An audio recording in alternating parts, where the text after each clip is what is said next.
Are you a brewhead? I'm a brewhead. Are you a brewhead? I'm a brewhead. Y'all are brewheads? Yeah, we brewheads. So pour a glass of craft beer, we can do this. Yeah. What's good, y'all? This is Cee, certified brewhead. And I am Nathan from Nathan Does Beer. And welcome to episode 186 of Beer Nothing, the podcast Adjunct series. Nathaniel, Quebec time. Yes, indeed. A completely new to us brewery. New to us brewery and a relatively new brewery, period. These are always really fun. Love chatting with breweries sort of in those really early days when they're comfortable coming on the pod. But obviously, these guys are just killing it off the rip. I've been seeing the hype about these guys definitely since the summer. Oh, yeah. Folks have been losing their minds for it. Yeah, like actually. So this is a very, very cool pod to be hosting tonight. And getting the story specifically. This is a pretty intense story. Yeah. That the boys have been very transparent about, which I think is super admirable and just it's like inspiring is probably the key word here. So it's very cool. It's like the hype haze boys dream. So we're going through some heavy hitters tonight. So if we do start to lose it a bit towards the end, please bear with us. We'll be good. Yeah. So let's bring these gentlemen through. So I'm gonna make sure I get this right. I always mess it up. Here we go. Okay, beautiful guys. Please welcome Zack and Dave of Bad Bones in the building. Boom. Thank you boys. So much for having us. Welcome. Honor and a pleasure, boys. Been thank you for the high praise. Yes, no worries. Oh man, it's I did have a beer the other night that you guys did a collab with. What was it? Sir John. Sir John, fantastic. So I've only had that side, so it's super exciting to have you guys on. We were talking briefly off air, but Zack and I, we knew each other from around 2018, 2019, back when Zack was running the YouTube channel, which is a beautiful channel.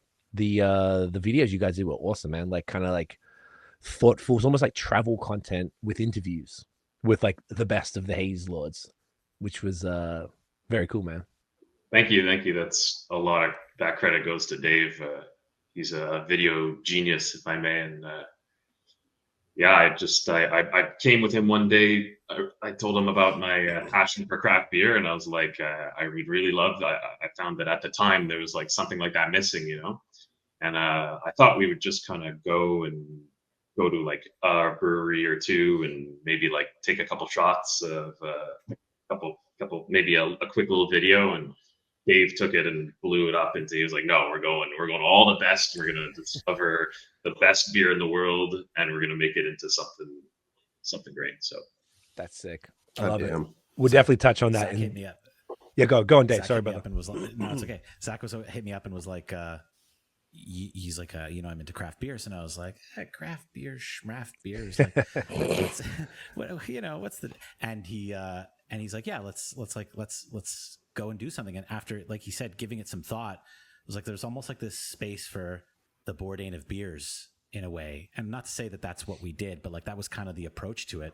And that really was like at least for myself, that was like the very beginning of my craft beer journey. Which was at this point about like 6-7 years ago, when Zack, you were like a little bit into it. You'd already been, you were working at Brewski, you were like part of the scene at the very beginning, but you brought this whole new thing to me, and it was like out of left field for me. And I was like, yeah, sure. An excuse to get in the car and go like try some cool stuff and like see what's out there. And I think it was like one sip in, and I remember like shooting him a look and be like, yo, what? And like it was on from there. That's awesome. I definitely go on, Zack. It was I was like pretty much just I was like a bartender who was trying out all kinds of beers at Brewski. Brewski had like 14 rotating lines. That's before they were really brewing their beers. So I got to try all kinds of stuff from Quebec, and then I started to catch the bug. And then I think when we went over there and well, I think it's kind of funny because it's rare that like a brewer can kind of pinpoint the exact moment of when they wanted to become a brewer. And for me, it was when we sat down with John Kimmick, and he was talking, and he had this crazed look in his eyes and this passion that I was like, this is unreal. I was like, I need this. This is what I want to do. It was like, that's the exact moment where I wanted to become a brewer. we got back from that trip and we were standing there kind of debriefing with like a can of Treehouse in our hands each, and like we're like, yeah, that was such a crazy trip. Like it was only 2 days, but I feel like we did so much and we experienced so much. Wouldn't it be crazy to like try and have something, like have our own brewery one day? Wouldn't that be nuts? And then fast forward, 7 years and a bunch of other stories that I'll let Zach get into, a couple of minor detours. And just a few. And now we are like in a place to like have a product that we look at and that we're proud of and that we can like share with the world. Is like, it's crazy. It's a crazy thing to experience. Every time I crack one of our own beers, it's like that wave all over again of excitement of like, what's it going to be? What's this going to, because there's always a certain mystery to it, Yeah, That's real. awesome. And speaking of that excitement, we should crack open one of your beers. Heck yeah. Let's do it. It's We've been been 30 seconds too long. Can't help ourselves. So this is the 6.5% IPA, the lightest of the beers that we're doing tonight. It's a big lineup, like we said. This is Coma. Tell us about this one, fellas. Sure. So this is brewed with Citra, Superdelic, and Rowaka. Okay. The idea is, so we didn't really get into kind of the name Bad Bones and where it all comes from, but essentially it all goes back to an accident that I was in. Yes. Anyways, I'll just talk just real quick about this beer because it's kind of like, you're right though. It's almost like it's weird to start the beer and like, hey, it's called this. Like, why the fuck is it called this without knowing the story? But I know it's a little weird. But once after this, everything's gonna make so much more sense for everybody. So yeah, let's just talk about the beer, and then we'll get balls deep in that story. Absolutely. So the Superdelic, I hadn't really messed around with it that much. I had a bunch of beers with Superdelic, but I'd never brewed with it. So this was my first experience brewing with Superdelic. I put a small amount of Rowaka. I tend to go light on the Rowaka in general. I find that it can be a pretty aggressive hop. And I find often that just a small amount of it goes a long way. So there's a massive Superdelic dose, massive Citra dose, and then just a nice touch of Rowaka. In terms of the base malt, it's I try to keep the beer visually as light as possible. So it has mostly a base malt of Pilsner, the Wireman Pilsner, and I add just a sprinkle of Golden Promise because I love Golden Promise. Then there's a nice dose of flaked oats, malted oats, and malted wheat. Okay. I go pretty heavy on those as well. It's about 40% of my grist is that. The hopping rate is relatively similar, if not more, than some of my other beers. I don't really like to shy away from that, especially with our water profile. I find that they're able to absorb hops very well without having an overly greenness or a oversaturation. It takes the hops very, very well. So I still go shy. Hell yeah. Why we call them Extra Hoppy Ales, because they're all in. Hell, I wouldn't have expected anything less from you, bro. Yeah. Love it. Gentlemen, I need to try this. Boys, Cheers. cheers. Great to have you on. Cheers. Get that in you. The nose is crazy. Yeah, it's Hell yeah. I do one large dry hop at the end of fermentation. I drop it down to 16 degrees Celsius, and I'll do one massive hop charge. I'll burp the bottom of the cone very lightly for the first day. I'll do a good one, and then pretty much I cold crash it 24 hours later, meaning bring the beer down to 0 degrees. And I get the beer off the hops right away as soon as possible. I'll pretty much a day later of cold crash, maybe a day and a half, I'll get it off, or if depending on the tank space, I'll just shave the cone until I've gotten rid of most of the hops, just to try to keep everything as soft as possible. I'm not trying to get out any vegetal matter from the hops. I'm just trying to get the good stuff and just trying to keep it as soft and fluffy as possible while getting all the aroma out of it. Hell yeah, man. Yeah. This is huge. This is so massive. Yeah, this The is body insane. is, there's no way. Like, if I did this blinded, I'd be like, oh, this is like 8.5 type of body. The body is crazy. I obviously you explain you got the flake oats and stuff in there. Could I imagine probably ramp it up a bit? Yeah, absolutely. I do evenly flaked oats with malted oats and wheat. I kind of split them across the board evenly, Okay. but so 2/3 oats, 1/3 wheat in total. But it's also the water profile is a very big thing. I have an RO system. Okay. So my water starts from absolutely scratch. So for me, low minerality is very, very important in the water. It keeps everything as soft as possible, and I'm able to build up the beer to exactly where I want it to be instead of trying to work backwards. And Gotcha.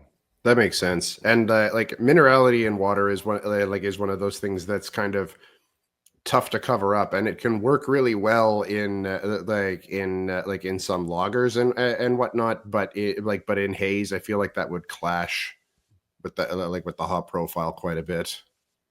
Absolutely, we opened this brewery knowing exactly what we wanted. You know, we knew the kind of beer that we wanted to make, and so it was really important that we design everything based on that product that we had in our minds. Absolutely, if we were doing lagers, if we were doing saisons, you know, English style ales, we would take the water and we would work with it. But this a blank slate was very, very important for us. So. That's awesome. Oh, that's man. dope. Yeah, The- this I'm is getting fan- a- this this is is fantastic. fantastic. This is so good. I'm getting a lot of, and this is something I love, like a lot of hop burn. And I imagine, and it's about just shy of 3 weeks old. Was that intentional?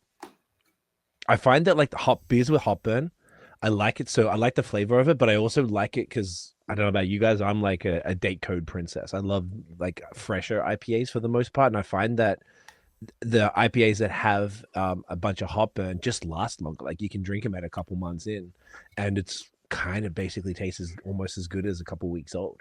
So sometimes I wonder though. Some brewers I've said to us that it just happens, and some other people have said it's sort of an intentional part of the process. What's the deal with that for you guys? I try to go for as little hop burn as possible. Okay. This one in particular, I think the fact that is lower ABV than the others, and I did go pretty heavy-handed on the hops. Definitely had gave it a bit of burn. Gotcha. I watched it slow. I watched it get like every time I try this beer, it's completely different because the hops continue to evolve. Interesting. Talk more It was, about that. From my perspective, it was wild going on because I'm not there, right? Like I live about an hour and 20, an hour and a half away from the brewery, so Right. I'm maybe going there to visit, you know, once a week, sometimes twice. Bit of if a it's, hike. you know, particularly busy week. But Zach's giving me the play-by-play remotely as this beer is starting to mature, and every time he called me, it's like. It's completely different. I don't understand. It's like it's changing every single time I taste it. And so like by the time I got there for canning and we tasted, I was like it's you know what you described on day one versus now is such a journey. It's such an adventure. Huh. Yeah, well, I like the first I taste this thing through from when it's just wort to day one of fermentation, through all of its regular fermentation flaws to the final product. I taste it every day, and so I'm watching it evolve, and that's why it was kind of funny when you said there's some hopper, and I don't taste any hopper anymore in it. Okay. Definitely, when you taste the other ones, you'll definitely come back to this one and be like, okay, yeah, that's right. This one did have some hopper because the other ones are very soft. That's really what we go for is soft with a present bitterness, but bitterness and hop burn for me are two different things. So Definitely.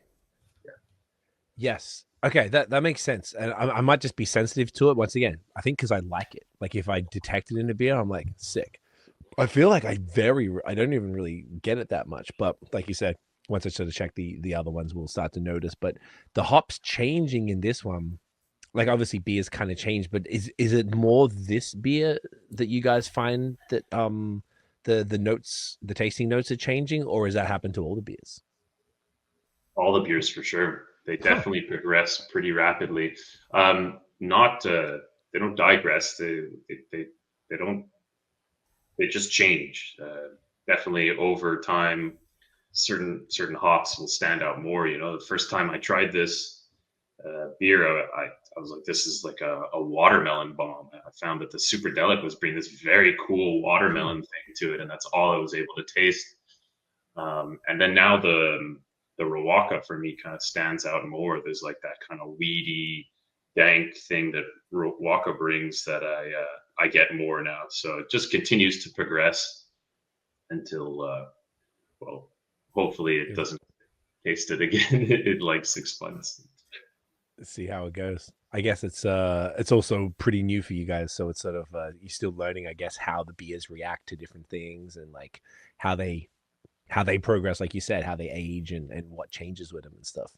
And I think tonight, like we were saying off air, that we got a bunch of beers from different ages because I guess you're dropping a new one every week, so we had to collect a few. So we're getting some of the older stuff, which is fascinating to try to kind of see.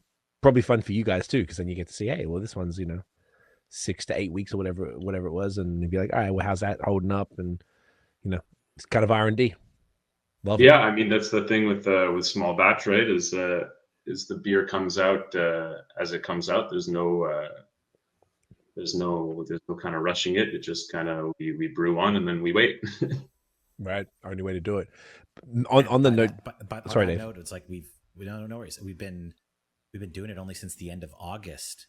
So Zach, like you won't be able to say exactly how many brews have we done in the system total? Well, the Pelvis is our 8th beer that we've released. Interesting. Okay, so it's to your point, like we're learning how the beers evolve, but we're also still kind of like learning how they react in these specific tanks and how the like almost like the use of the system is evolving too. It's cool. It's like it's really the very beginning of the adventure.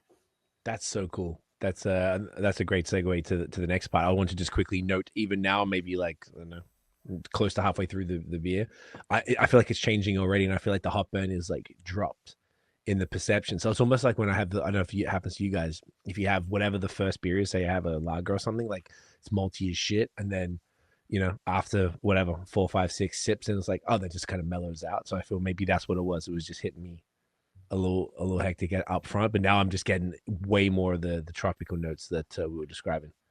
This is awesome. This is so fucking good, boys.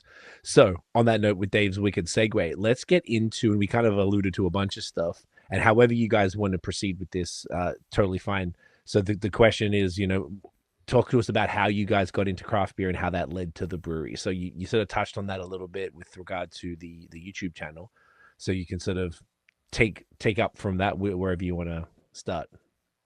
Yeah, so maybe I'll jump in, Zach, and then you can, because you have the bulk of the bulk of the story. So let me just get my shit out of the way. And then, I'd worked in like video production and entertainment for a while, like since like 2010, and I was kind of like in between doing I don't know, bunch of different solo projects. And that's when Zach hit me and was like, hey, I love craft beer and I want to do something craft beer. Would you be interested in doing something craft beer? And I was like, give me an excuse to go out there and travel and do something fun. So we did that. We hit the road. We did, I think, like 5 or 6 episodes total, going from here to Massachusetts, New York. We went to Quebec City. We did all around our area, just basically on like the hunt for the best of the best. And this really was my full introduction to what was possible out there. And that kind of like very quickly gave me the itch that like, wait a second, you mean there's this much difference and variety and excitement and the hype? I think the hype that we saw when we were out there was crazy. You know, we were at Treehouse on a Wednesday morning and it was like lineups down the street and like people not certain they were actually going to get something to take home. And to me, this was like unfathomable. And so Zach had already had like an introduction to this world. As he said, he worked at Brewski and was getting that like full court press. So, you know, he's kind of like hitting me on the shoulder. He's like, see, I told you. Did I tell you this is crazy? Like, what's going on here? And yeah, like Zach said, talking to John Kimming and like going to all these different places and experiencing what was out there kind of really set in, I think, in my mind, like this is a world that I want to be a part of. And Zach had, like I said, had already been in there. You know, fast forward COVID and then all kinds of other craziness in the world, and we kind of put the travel show on hold for a little while we kind of, I think while the entire world got its collective shit together, or maybe less together, maybe more, anyways, more interesting. Yeah. And then that kind of brought us to Zach's big moment. Enter Zach. Well, I started brewing for Brewski shortly after we got back from our first trip. They started to build the brewery, and I was lucky enough to. I turned to Derek and I was like, I want in, put me in, coach.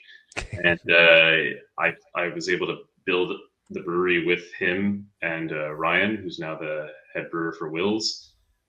So us three, we put the brewery together, and it was a fantastic experience. I then moved to the Eastern Townships and found a little town that's 5 minutes from Dunham, right on the border to Vermont, and fell in love with this area. Just absolutely beautiful, and bought a house with my wife. And I was doing the commute back and forth. And January 20th, 2022, I was on my way to Brewski. It was like minus 30 out. I think the day before it had rained. It was one of those weird days where it was super warm one day, and then the next day it was like insanely cold. And I was driving, it was pitch black, and I was on one of these little country roads and on the 202. I hit a patch of black ice, and the ice kind of pushed me right into oncoming traffic as there was a 18-wheeler coming, massive truck that was coming. So I had a head-on collision. I was in a coma. There's the coma for 4 days. I had a near-death experience while I was in coma, which was our first beer that we released that fortunately you guys don't have. But then after that, I was in the hospital for about a month and a half. And then after that, so from there, I broke everything. I broke an insane amount of bones.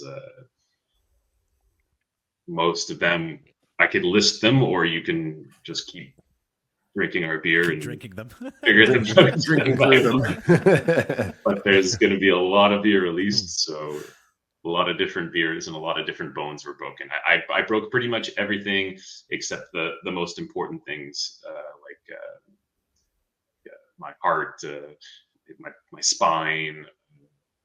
My brain had minor brain damage, so there is a beer called Brain Damage coming. But all of it was pretty much in rough shape, except for the things that really mattered. So I was able to recover, and after the bout in the hospital, I went to rehab and did rehab for about a month, and after that.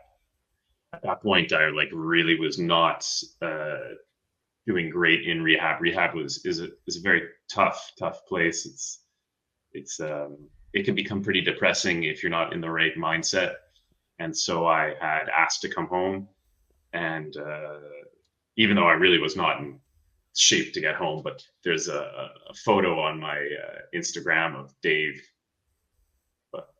picking me. He picked me up from my wheelchair with my wife, and they brought me into the house, and then the SAQ paid for this massive ramp that went like because the incline can't be too intense, because I have to be able to get up it. So they have this massive ramp. Anyway, windy S ramp that like went through his whole front lawn, so that he could get the wheelchair out there, just so he could be at home. Wow, it's not too much of an incline. And then from then on, I had like a distance rehab where I'd go back and forth from Saint-Hyacinthe and do rehab, and that continued for about like a year of rehab until I finally was able to get into a spot where I was able to do progressive return to work. Is what they call it. Mm-hmm. So essentially, they don't just throw you back into the workforce. They give you just like 3 hours for the first week, and then the next week you do a little more and a little more, and you progressively come back to 40 hours a week. But I normally do that where you were working when you got in the accident, but I didn't want to go back to Brewski anymore. I love Brewski. I love those people. They're all my family. But I couldn't do that road anymore. I couldn't. Every time to get to Montreal, I have to pass by that same road.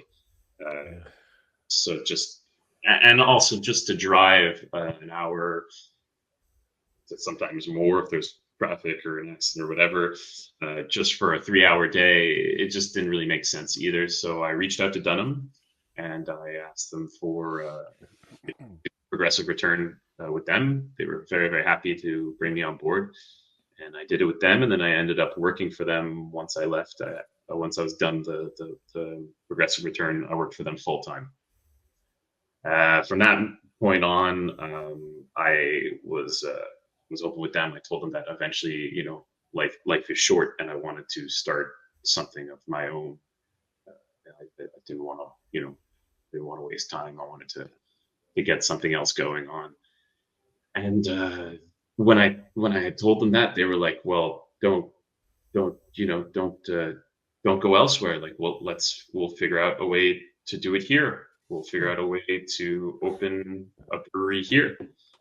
And I said, "Well, you got to understand, like, I really don't want to do contract brewing.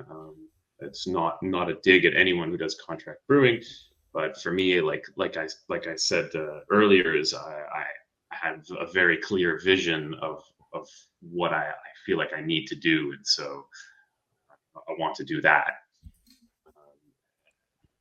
They're like, "No, we'll figure it out." So essentially, what we do is we rented out a 450 square foot part of the Dunham building. And we brought in our equipment. We went with the same company that did Brewski's equipment. They also did Nano Cinco's. They did a bunch of other people in Quebec. I already had experience working with them, and I knew that great stuff. So we brought in a 5-barrel system with 4 fermenters, 1 bright tank, HLT, CLT, and a reverse osmosis system. And we made a brewery in a brewery. As Philip Wouter said, we're the first people to do a speakeasy brewery in Quebec. It's a brewery in a brewery. We connected to their steam system. We connected to their glycol system. And like that, we were able to cut our costs quite a lot. And we can on their canning line. And I still work at Dunham for 2-3 days a week. I brew for them, and I also do packaging for them. And so I know the whole system really well. And If I can jump in quickly, just back to when Zach had kind of decided that like he needed to do it for himself, and we So we're four partners. It's Zach and myself, Zach's wife Eloise, my wife Jill, and we knew that we wanted to do this all together. We started planning we'd been planning even before the accident, but it was a little more casual in a sense of like, yeah, we'll keep saving up, we'll keep like working towards it, and then when the time is right and when we feel like we have the perfect spot, the perfect circumstances, we'll pull the trigger. And it just seemed like life kept getting in the way of that, and the accident being the biggest getting in the way of that. So when Zach came back, like bounced back fully, and I kind of just I hope you don't mind, Zach, like I just want to kind of drive home the fact that his recovery was nothing short of miraculous. Like, he's in the books as like that kind of accident, that's the best possible outcome for that kind of accident. Like, they're studying him, like how. And I think it's a testament to like his willpower and kind of his drive to do what it is that he wants to do and be in the situation that he wants to be in. So we started heading in that direction, but we just couldn't really find the right location. We couldn't really find like the right combination of, okay, we buying a property, we renting a property. How big do we want it to be? How big can we afford if we're buying a property? Like, and all of these questions, we couldn't really come to a solid answer. So we danced around it for, well, a good year. And it was eventually, once this opportunity came up with Dunham, being such cool guys and being like, no, we're perfectly cool with, as Zach said, the brewery within the brewery. Like, you're your own thing, you do your own thing. We'll help however we can, and kind of like be like a team in this. Like, let's make it happen. We jumped at the opportunity because it really helped us to expedite the vision to bring it to life way quicker than I think. I think if we didn't have that opportunity, we'd still be trying to figure out, where and exactly how do we get it started. So it was almost like once that go time happened, everything just kicked into such crazy high gear. Like, I remember, I think it was almost exactly a year ago to the day that we kind of came to the agreement, the understanding with Dunham. And Zach was like, I think we have to order our equipment like now. Like right now, if we want to open next summer, like this has to happen. We have to start this now. And since then, it was just go time and a mad dash to get that opening. I think originally we were hoping for June or July. But, as things tend to get a little delayed, we only ended up pulling it together in August. It's not so bad for the delay. Yeah. In beer world, Could have right? been way worse. No. It was actually, for an opening, it was actually very, very smooth. But a lot of that is because of Dunham too. Yeah. And honestly, the way that the market is and was when we first started talking about this, it just like sat with us all a lot better to, instead of going in there and trying to get a huge debt and just try to get a huge loan and be in debt, and then try to put out a lot of beer on the market with a lot of pressure just to try to make it work. This allowed us an opportunity to start something the way we want to do it, and still be able to do it conservatively, still not have ourselves like put us into a really, really tight spot where we might have to put out beer that we're not necessarily proud of, or something that we have to do that is the reality of most businesses. And that's not a dig at anyone. That's really just how it is. This is a very, very tough industry, and costs are extremely, extremely high, especially for these types of beers. So I think the fact that we were able to cut a lot of our costs and start very small and not have all that huge pressure on us definitely helps us make the quality that we're making right now. Love that. I just want to say before we keep going to the rest of because there's so many questions about how it all works and stuff, but just I have so much immense respect for you both, man. Like, you guys are so transparent about this. When you started, I remember you put out it was like a carousel with like the story. I read every word, everything you put out, the blog posts.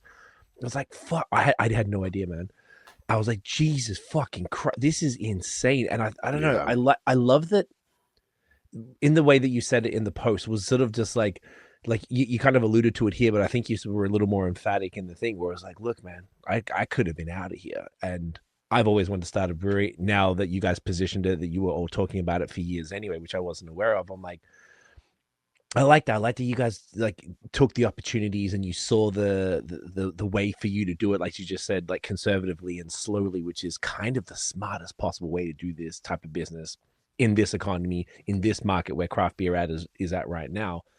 It's so cool, and just like sharing that story. Like some people might, it's quite personal, and obviously you're like it probably intentionally downplaying the trauma of something like that, and if you really think about what it would have been like to go through that, like that is so insane. Like like you said, near death experience was the first beer, and that's how you felt. I just really, man, you guys are it's a beautiful thing, truly. I just think it's so sick. And then to go on, and then like I know we're only on beer one, and I'm like, I already see where this is going, and I'd seen the shit online, and I was like, I already know this is going to be A1, like up there with the best of the best type stuff. So just before we go deeper, just congrats to you both and your wives as well for doing this. And I know Elward at Dunham briefly, and he's a champion, and it's very cool that they're supporting you guys in the journey of doing this and see the value and the passion and everything else you guys are doing. So I just want to say that before we keep going. And thank you very much for sharing that with us. I appreciate that. Those are very kind words. Yeah, sometimes I go over the story a little quickly because I've been over it so many times, and I've talked a lot about it, and I wrote a lot about it too. So it's like, not to like minimize anything, but it's like it was a lot. It was part of the rehab was to start that blog, and was to do almost like a therapy that I talked about it, and just kind of the more I talked about it, the easier it got, and the easier I was able to kind of come to terms with what happened to me. And yeah, if we could turn a kind of positive spin on it, Dave and I and our whole family, every time we've been through something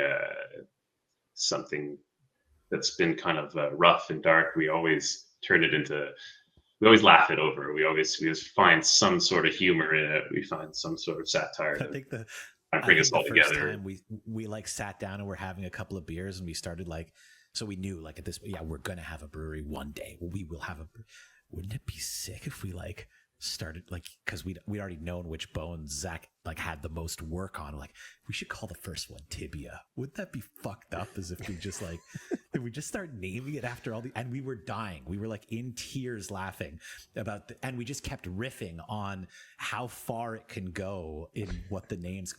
Eventually we got to have one called Black Ice, Head On Collision. Like we got and it came so naturally that I think like it just all made sense. We started to see the visuals of it. My wife Jill, who does all the graphic designs, she's like starting to see like what it can be as a brand and as an identity and as a style.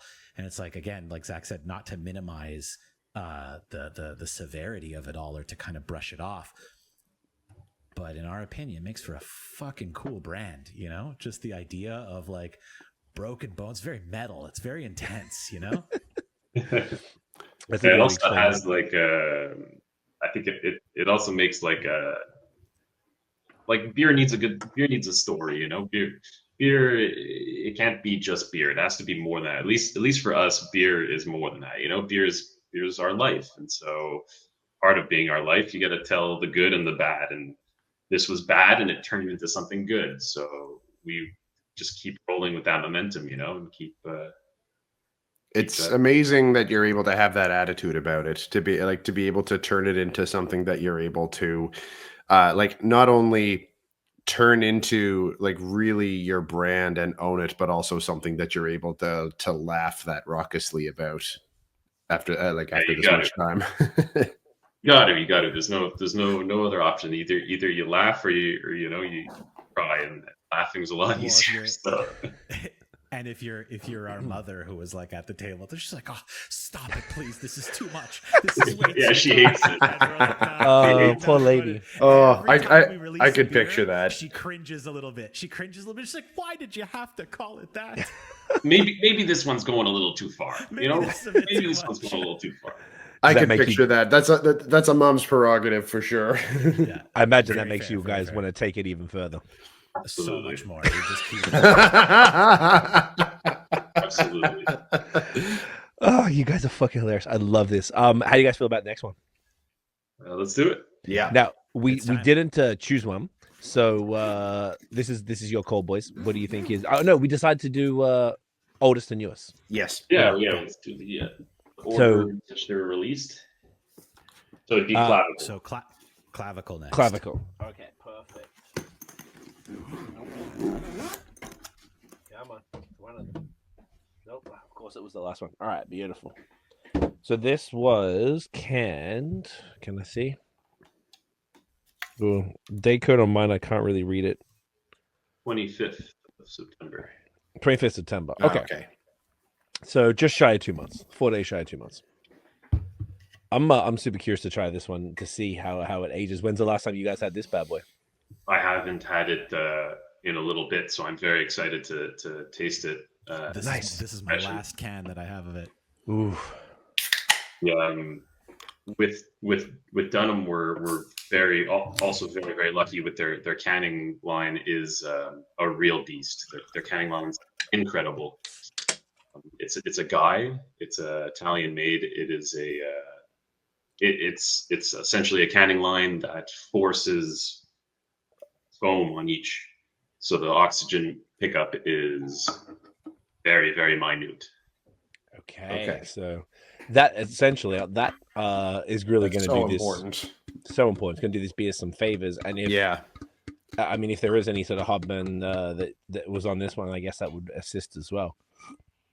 Doesn't smell like this. Smells so different.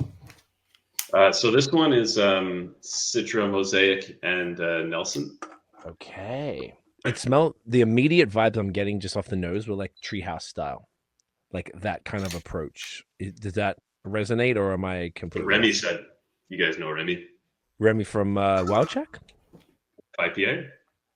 Oh, Def IPA. Yeah. That's the dude. That's how I know him. I saw him recently at Badlands anniversary, and I was like, "Oh, how are they?" He's like, "They're fucking amazing." I'm like, "All right." Sick. Everyone knows Remy. He's the man. Remy's the man. Shout out He's to the Remy. Remy was first in line on opening day with a What a cooler in champion. hand, was ready to go. He was our first sale. What a Goddamn. legend, man. Love that guy. He supports beer very, very aggressively. Sick. I love it. I love to see it. Yeah, he's one of the reasons I see all of his, aside from you guys posts, like he's the consumer side that I see all the time, and like he writes these good bilingual reviews, so it's always cool to read those and like Yeah, see he where pops it's up at. on he pops up on CCBS all the time. Oh, he posts them there. Yeah, Oh, yeah. he's very, very active on there. Yeah, the dude goes hard. Lots of love for Remy. Yeah, Lots of shouts to love. Remy. So once again, so what were the hops on this one? It was Nelson. Citra, Mosaic, and Nelson Sauvin. Okay, perfect. The batch of Mosaic that I got was super sticky. Okay. Like I get a lot of pineapple confit from this. Like Oh, okay. very sticky, dank pineapple I get from this. Okay. Okay. That I think is a lot to do with the Mosaic. Okay. Gentlemen, get that in you. Cheers. Do it. Cheers. Cheers. Cheers. Oof. That is fire. Does that taste old to you guys? Because at least on first sip, there's any crazy indication that this is like, that sticky malty thing that starts to happen with haze. Yeah. That like Oh, like the kind of cardboardy. cardboard, but it just starts to become, the hops drop and then it becomes stickier and sweeter, but not in a good way. And I'm not getting that from this at all. Yeah, no, this is holding up very well. Yeah, I think I think from Wow. like what you were saying, the Dunham's canning with like really eliminating as much oxygen as possible is doing this a lot of favors for for how it holds up. Because I've tasted other stuff from a couple of other 8.8. breweries that I know have issues with their canning, and their stuff tastes oxidized even after like a couple of weeks. So so for this to have held up so well, like there's got to be something in that, like in how it's canned that that is really doing this some good favors for because I'm sure the hop flavors have dropped off some, but the fact that it hasn't turned that kind of sticky malt cardboard thing going on, like really makes it less evident the age that it's at, which is quite impressive. Yeah, for me, the flavor is completely still there. Yeah. The aroma has definitely slacked a bit. There's Okay. less of a aroma that there once was. But I'm not getting any sort of off flavors or any of the No. flavor wise. It's tasting real nice. To geek out on the canning line for 1 second with you, Please. essentially what it does. So most canning lines is as they are filled, well, before they're purged with CO2, and then after they're filled, there's then another shot of CO2, and a lid comes off and caps on it. Okay. This canning line, it has UV. It has a high pressured UV water that essentially is after the whole process of purging and filling and then shooting CO2 again. There's just the tiniest little pressure that of UV water that hits the liquid to force it to foam to foam even more. So and then the lid comes on it.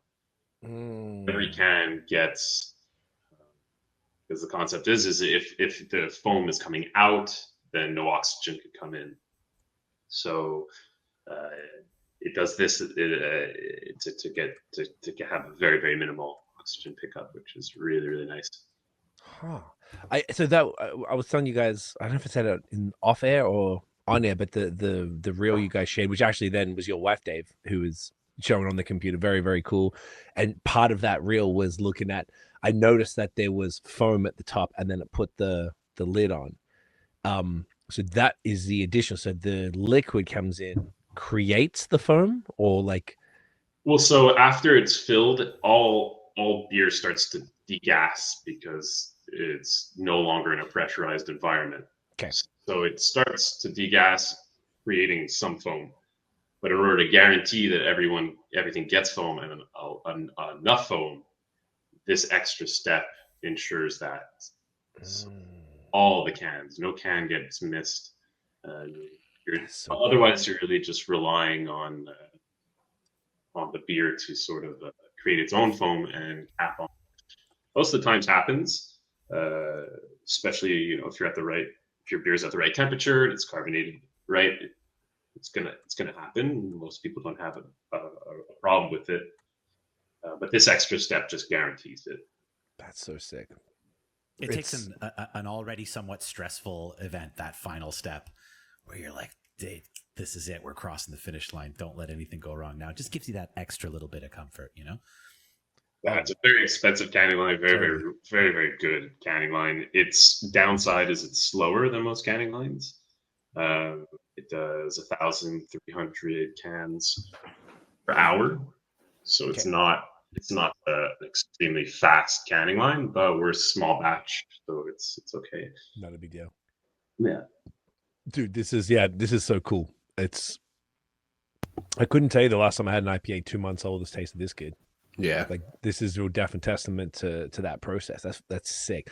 I also imagine, like, not to downplay the brewing side, obviously you guys are doing some impeccable ass beer that also can hold its own weight, and if it's canned properly, it's retaining that gloriousness. Like you said, maybe the aromatics have dropped a little bit, but to me, as soon as I opened the can, it just like it hit me in the face with that treehouse kind of vibe, and I'm glad that I'm not tripping out, but because I don't have treehouse very often, so when you get that sort of that aromatics that you like, it's kind of just pretty distinct. So, and it's cool because I know we're going through 5 big haze bombs tonight, and it's, I don't know, I would love doing that. Like it can be a lot, and it's going to be a lot, and it's totally fine. I'm stoked for it, and it's fun to try to see how different they can be, like whether it's the body or the hop profile or the malt profile, everything. And this is incredibly different to Coma. Sick, boys. I love this shit. It's beautiful. I actually, this one has a kind of a funny story behind it. Now that I think about it, is there was a hurricane while we canned this one, and the power went out while I brewed it. Sorry, not while I canned it, while I brewed it. So pretty much after I boiled, power went out for like 2 hours. That it was that crazy hurricane that was like right before, like the day before our grand opening. So our grand opening was also in the dark. We were like scrambling to get everything going, and Zach decided to brew like the day of the hurricane because like we needed to. We had to like have something for after the after the launch, right? Yeah. Wow. Yeah, He exactly. calls me.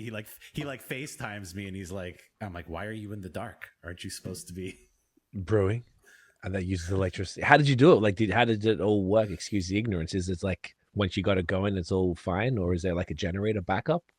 No. There's no generator at Dunham. It literally just I was just in the dark, and thankfully I was at a moment that it kind of worked out. It was before I cooled down because I do a hop steep. So after I do my boil, I cool down to 80 to 85 degrees depending on which hop I'm using, and then I add hops uh, for another half an hour as I whirlpool. Luckily, I had just finished boiling, and then power lost power, and then I lost it for like 2 hours, and that kind of created the temperature drop that I was gonna do anyways. So by the time the power came back on and I was able to start actually whirlpooling, I was at 80 degrees. Amazing. I just turned on my pump, but I would never hang out for 2 hours during a brew day, so it was still definitely not ideal, but Save some electricity. it ended up working out all right. That's awesome. I love it. I love it. Okay, I want to talk more now. We got the whole story down, and I want to talk more about the brewery and a brewery sitch and how that all goes down. Okay, so you've got the space in there where you guys are able to brew, and Dunham allow you to utilize their equipment and things like that, which is sick.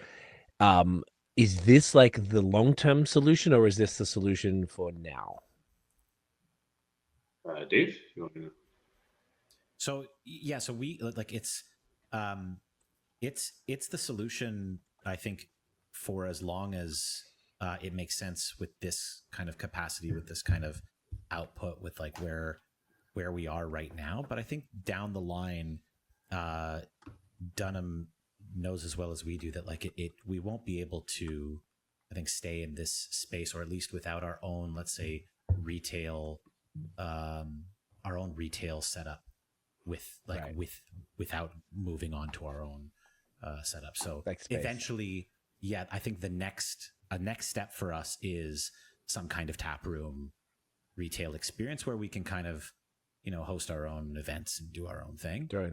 But for brewing, definitely for now, the move is we want to stay there as long as we can. I think, I think it, obviously works for us in terms of how much Dunham has supported us and helped us get this thing going. And I think at the same time, they're not mad about sort of renting out some of their space and having this other entity that is a little different than what they do.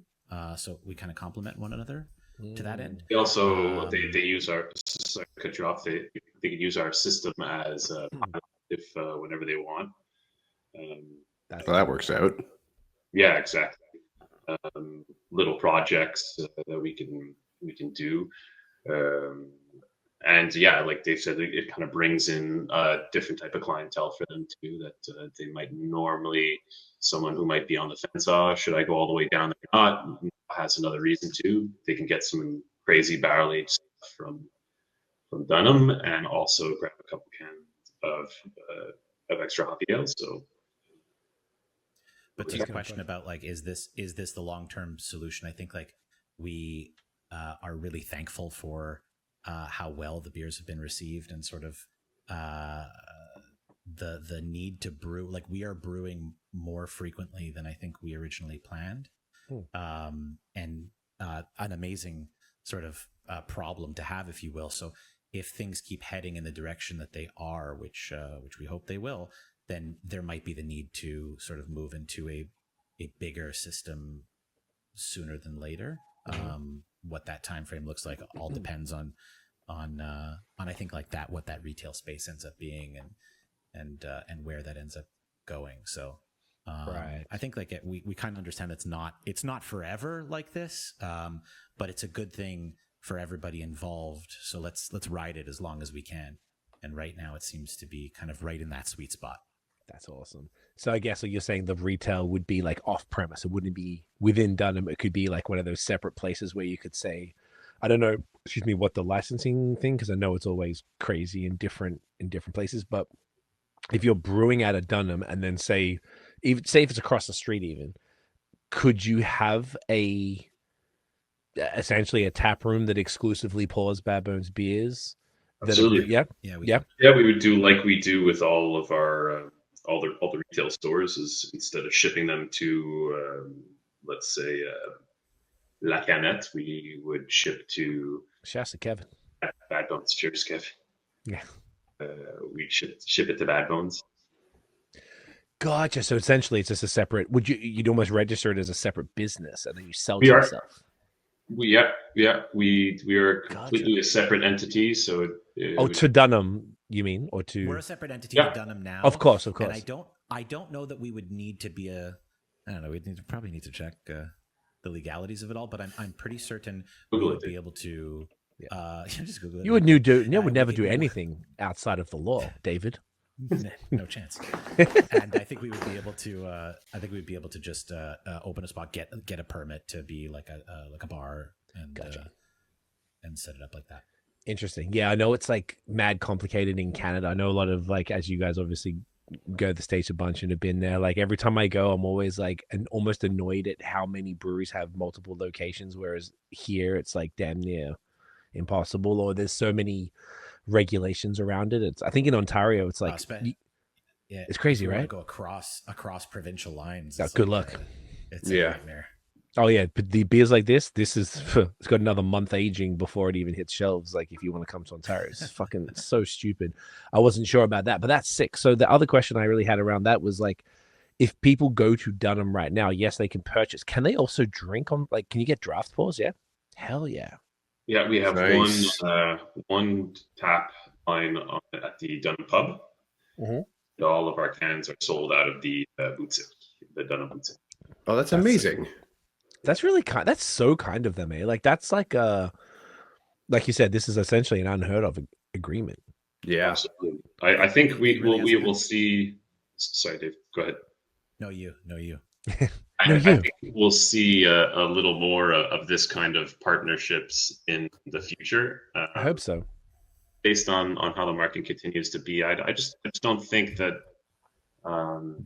we need right now in Quebec their massive brewery that just wants to pour out beer and ship it across everywhere. I think this idea of starting smaller and more conservative is better for the market in general. Things can go more organically; they could be a little more natural instead of people have less chance of finding beer that's been sitting on the shelf for a little while because it's there's just a little of it, and we just go based on the demand. And, I think this is how it should be. It shouldn't be the other way. We shouldn't be trying to make a huge amount of beer and then figuring out what to do with it afterwards. I think we should go as the people want. That's that's pretty. Like, it takes a ton of pressure off from us, and that's what Dunham gave us through this setup. Is just making it so much more comfortable. Like, we're worried about the beer. We don't have to worry about all the little ins and outs of kind of staying afloat with all that added pressure. It's not forcing our hand in any way. I still wake up at 3 a.m. every morning, not able to sleep. So still some pressure. Yeah, some pressure. Well, it's always going to be there, right? That certainly seems like a more sustainable way to grow, especially in this economy with so many breweries closing or needing to merge and create partnership, and create these kind of like weird merger partnerships and whatnot. This I think you're right that these like kind of ones that are opening really, really big, and and those are the ones that end up being shelf turds in a lot of in a lot of stores. Ones that are like 4 to 6 months old or more and whatnot. Wow. It's a shame. This seems more sustainable to me.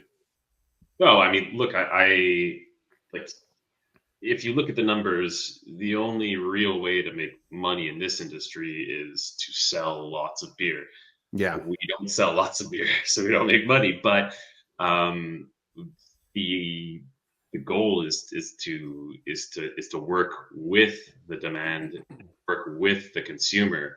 You can do it the other way too. It works, but as you said, I just feel like it's a little more sustainable. I mean, look, like a couple of years ago, when I would talk to people about opening a brewery, colleagues in the industry, everyone would say to me, "No, you're crazy, man. You got to go bigger. You got to go bigger." Like, I don't know. You want to open like a 10-barrel system? No, you got to go a minimum 20-barrel system if you want to start and make any kind of money. They're not wrong. That is how you make money. Now all those people with 20-barrel systems look at me like, "Fuck, we should have had that 5-barrel system. That's sick, man. You can just kind of do it and take your time." You know, no one's pulling out big money from it, but it's a like I said, much more organic way of doing it. Yeah. So that's where we feel like right now we're at that point where we can start considering what a tap room looks like, and we've just started to do like the basic research on potential locations and what we would want it to look and feel like. But we feel like we're at that point where now there would be enough interest in coming to a space like that and having the full on Bad Bone experience that we could explore it realistically and start to get it going. But to the point back to like what we said about the Dunham setup, like right now, that's the capacity that just makes sense. And we'd love to keep it that way as long as it does make sense. You know, sure, it'd be cool down the line. Zach mentioned 20-barrel system. Sure, go even bigger one day if things keep heading the way we want them to head. But we don't want to rush that in any way, shape, or form.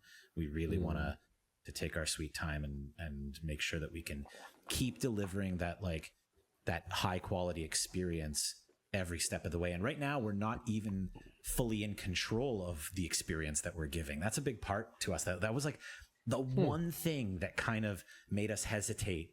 And it wasn't even a real hesitation, but it was the one thing that made us question about this partnership with Dunham, was that a little bit the experience would be out of our hands, right? It's their taps, it's their tap room, it's their boutique, it's their team that's kind of selling our product, and now we're distributing to stores where it's completely out of our control to an extent what happens, and that scared us a little bit because we kind of had this feeling of needing to maintain a little bit of that control over the experience and making sure that it was up to these high standards, more so Zach that he sets, but mine are pretty high too, but Zach's a little bit more extreme. Making sure that we can stay in control of that. So I think that's where it's really exciting, the potential, the possibility of being able to take a little bit of that control into our own hands and be able to provide that full experience for the first time. That's kind of like sort of the next step for us. That's interesting. I totally understand where you guys are coming from with that. It's like wait longer and have that full control, or just get it out now and maybe lose a bit of that control. But you get your brand out into the market. You don't have to contract brew. You've got complete control. You are brewing. Like Zach is in control of the brewing, and then the end product, if you're not happy with it, it's not like someone's going to force you to you're like, fuck, I paid 50 grand for this batch, like I have to release it. You're like, nah, man, like you can dump it if you need to because it's small enough. You can build this is kind of segue into my next question bit, but like obviously you guys are deep into the hype haze world and all of those breweries. Obviously one of the beers we're coming up tonight, you've done a collab with one of the other incredible haze makers in Quebec. It's sort of like I agree with everything you both are saying. I think it's the smartest move. I think mostly in this economy, if it was fucking 2019 or whatever, when you guys were doing the YouTube, different conversation, because you want to go a bit more balls to the wall because things looked a little more optimistic. But right now it's like, I think it's cool. Start small, generate the hype, make it hard to get, but it's like hard to get, but like not because it's artificially restricted. It's because you've got small batches, and then people already know you, Zach, from Brewski, I imagine, as well, and from sort of being involved in this world and already making incredible brews there. So like, well, if they've checked your story and then they've gone to see this, like, all right, well, this is crazy, like fucking good for this dude. This is awesome. You know, you've kind of like eased your way into it through a narrative of your life, not a fraudulent narrative, but then letting people get access to it. If it's harder to get, it's still more appealing, even in 2024. It's not 2017 anymore, but it's still, you want to, you know, all of those different factors come in, I think, to make it like, Absolutely. you know, if it's a shelf turd, like Nate said, it's like, if it's so easy to get, then it's less appealing. But if it's like, where the fuck can I get this beer? Can I try and trade for it? You really, you know. Yeah, no, I mean, we've been very lucky because as you said, I because of my experience, well, all of the people that we've given our beer to so far in beer stores are all people that either we knew before or that have reached out to us. We haven't done any cold calls or anything, you know, but that's great. Also because we have such a small amount of beer too, you know, so we don't have to do those things. Which is not by choice. I was just talking to Marty from Cee and Nate, and like I really would love to send more beer. You know, I want to be able to, but I'm working 2 jobs and I only have so many fermenters. I'm already really not sleeping, so it's not like not like we're withholding beer or just skipping brew days. Like those tanks get empty, we fill them up.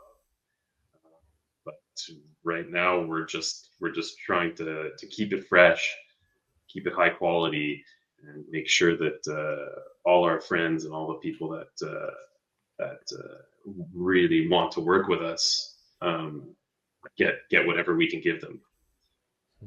And I think you're doing pretty well at that, because as small as your batches are, and like I was thinking of this as kind of, we were talking over the last 20 minutes or so, that like, yes, it is scarce, but it's not inaccessible. I'm thinking back to if we think back to, say, 2020, when when shit was insane and people were just like dropping hundreds of dollars on on Back Canada releases and whatnot, and it was the kind of thing of, if you didn't have your credit card locked and loaded and and ready on your laptop at release time, like 2 minutes in, and you were fucked if you if you didn't have it ready.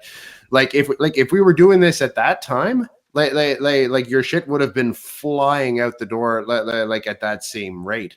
But like the fact that more people can more easily get your beer in their in their hands, is like more people can kind of experience your product, even though they're not they're not huge drops, but like it is getting around. People are enjoying your product, which I think is a good thing. It's good to see that. Yeah, sure, absolutely. I mean, we have 22 stores that get our beer. They each get 3 cases. That's all we can do. Most of them, they don't. Within 24 to 48 hours, the beer's gone. So yeah, I'd believe that. Really? Yeah. That's why I keep trying to tell them I'm really working hard to get beer to them. You know. But I just can't. Oh man! If I can touch a little bit on Zach's not being able to sleep, the sort of the reception of the beer aside, I think for both of us, a big part of making money is a nice thing. Nobody gets into business to not make money, but I think for us, I can speak for myself as well, because I kind of come from the entertainment space. That experience and bringing, this is gonna sound cheesy a bit, but bringing that happiness to somebody, their hard-earned dollars going to something that we've created, that we can provide them with a positive experience and make them feel like they get to enjoy something cool, that hopefully they enjoy it. Hopefully they feel like they got their money's worth. That a little bit for Zach and I, and our other partners, has been part of a big driving force behind like our philosophy and everything since the beginning. Is how can we try and bring that experience that like we know we would love. Like we're drinking what we want to be drinking. We're drinking the things that like we want to make and want to have as access to as much as possible. How can we bring that experience to as many as possible and hopefully make them feel like their hard-earned dollars are going to a really like a good experience and a good reliable experience, one that they can count on.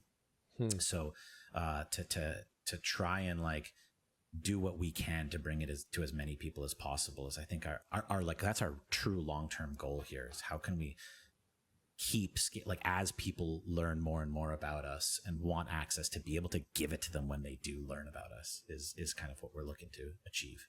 Right. Selling out in 24 to 48, that is so like Nate said, probably 2020, 2021 behavior. So if you guys are I didn't realize it was like that. I'm not surprised, but I'm very happy for you. That's fucking like, that's sick. Like that's really good. Nate, when you went to La Canette like 2 weeks ago, did they have any or there was? No, there was none. Okay. That makes sense. Oh no! Kev was telling me that he does 1 can per person. Well, he restricts it too. Yeah, 1 can of each SKU, or just 1 can? No, 1 can of each SKU. Okay. I give two SKUs or 3. This time 3, but the time before that 2. So, what's his Damn. In Granby, the Jan was telling me that he hasn't seen this since 2017. It's just it's been a hot minute, dude, since I've heard of anything like this. That's crazy in the best possible way. That's so sick. And I feel like that's like, this was what I was going to ask before and I kind of got distracted, but you guys are obviously in that sort of now very, very like off the rip, which doesn't always happen. Sometimes people have to kind of build their way into it, but you guys are just like thrown into that kind of in the conversation with all the guys, like, you know, you name it, you know who I'm talking about, all the best of the best. How have those, maybe this is even silly to ask because of the fact you worked at Brewski, but how has everybody received Bad Bones? Have you know, obviously, you know, you did the collab with the Ketch and Guillaume's the man, and like, how's it been with everybody else? Are everyone like excited to work, or like, have you spoken to many folks in the circle of cats that you know I'm referring to? yeah. I mean, absolutely. Well, like we thought it was going to be like you said, you know, like I was telling my wife and Dave and Jill that I said, wait at least a year until we have any sort of like interest, I guess. You know, yeah, exactly. Yeah. It's going to be like I think we're all done setting to it up that. being like, this is going to be a slow burn. Like, let's really. We're in it for the long haul. Like for me, I was just like, yeah, I'm down to drink some cool beers every now and again. Like that sounds great. Yeah, you're gonna get that. That's what you're gonna get. You'll have your own beer. So the fact that we're even being mentioned in the same sentence as some of these other places that you alluded to is incredibly humbling. And this early on, and it's I don't think it's what any of us expected. And I think it's awesome to be even considered. And so far, from my experience, anybody that we've spoken to from any of these other breweries has been super supportive and really excited to see like where this goes.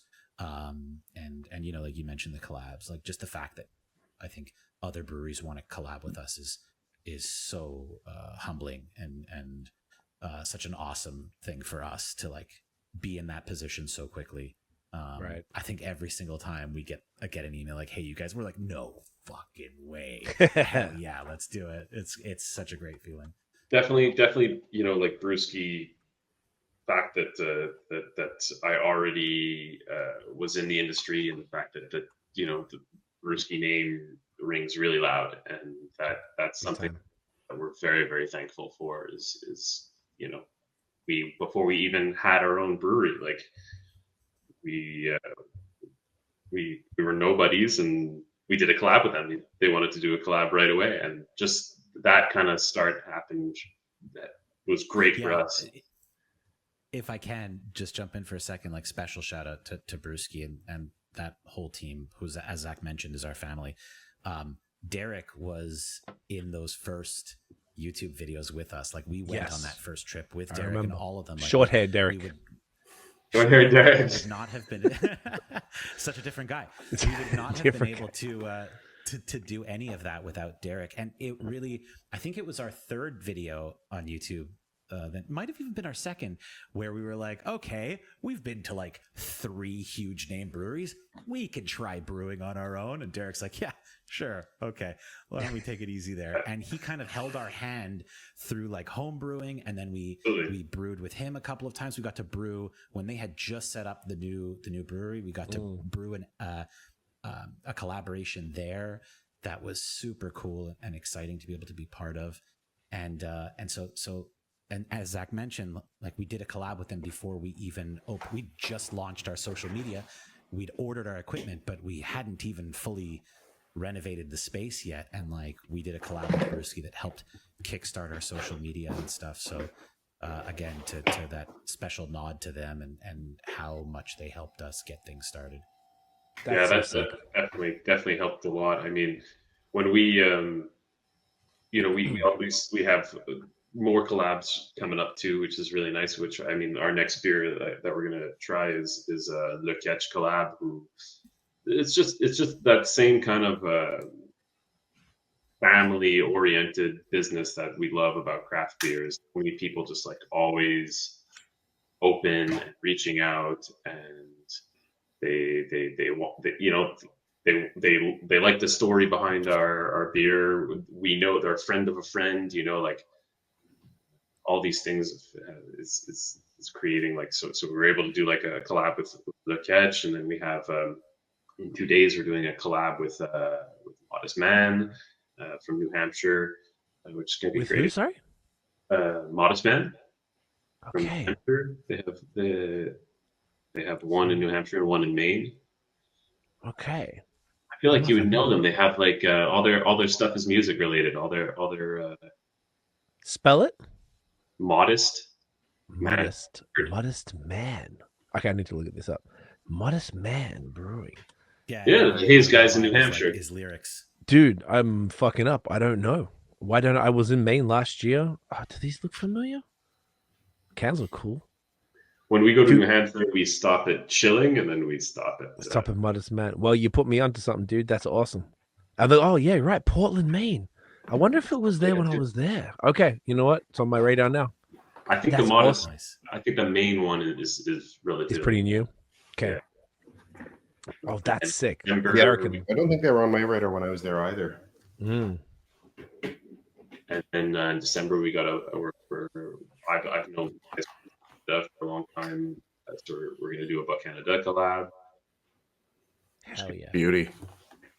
So yeah, it's just all those dudes. Things that hit me with like my early introduction into the craft beer scene was like a lot of different industries, businesses. It's like super competitive. It gets a little cutthroat. Everybody's out to take a piece from somebody else, and it really seems like the craft beer scene is such a fraternity by comparison. The good parts of a fraternity, not the not the hazing, not the weird stuff. Yeah, the weird hazing parts. There might be some weird stuff.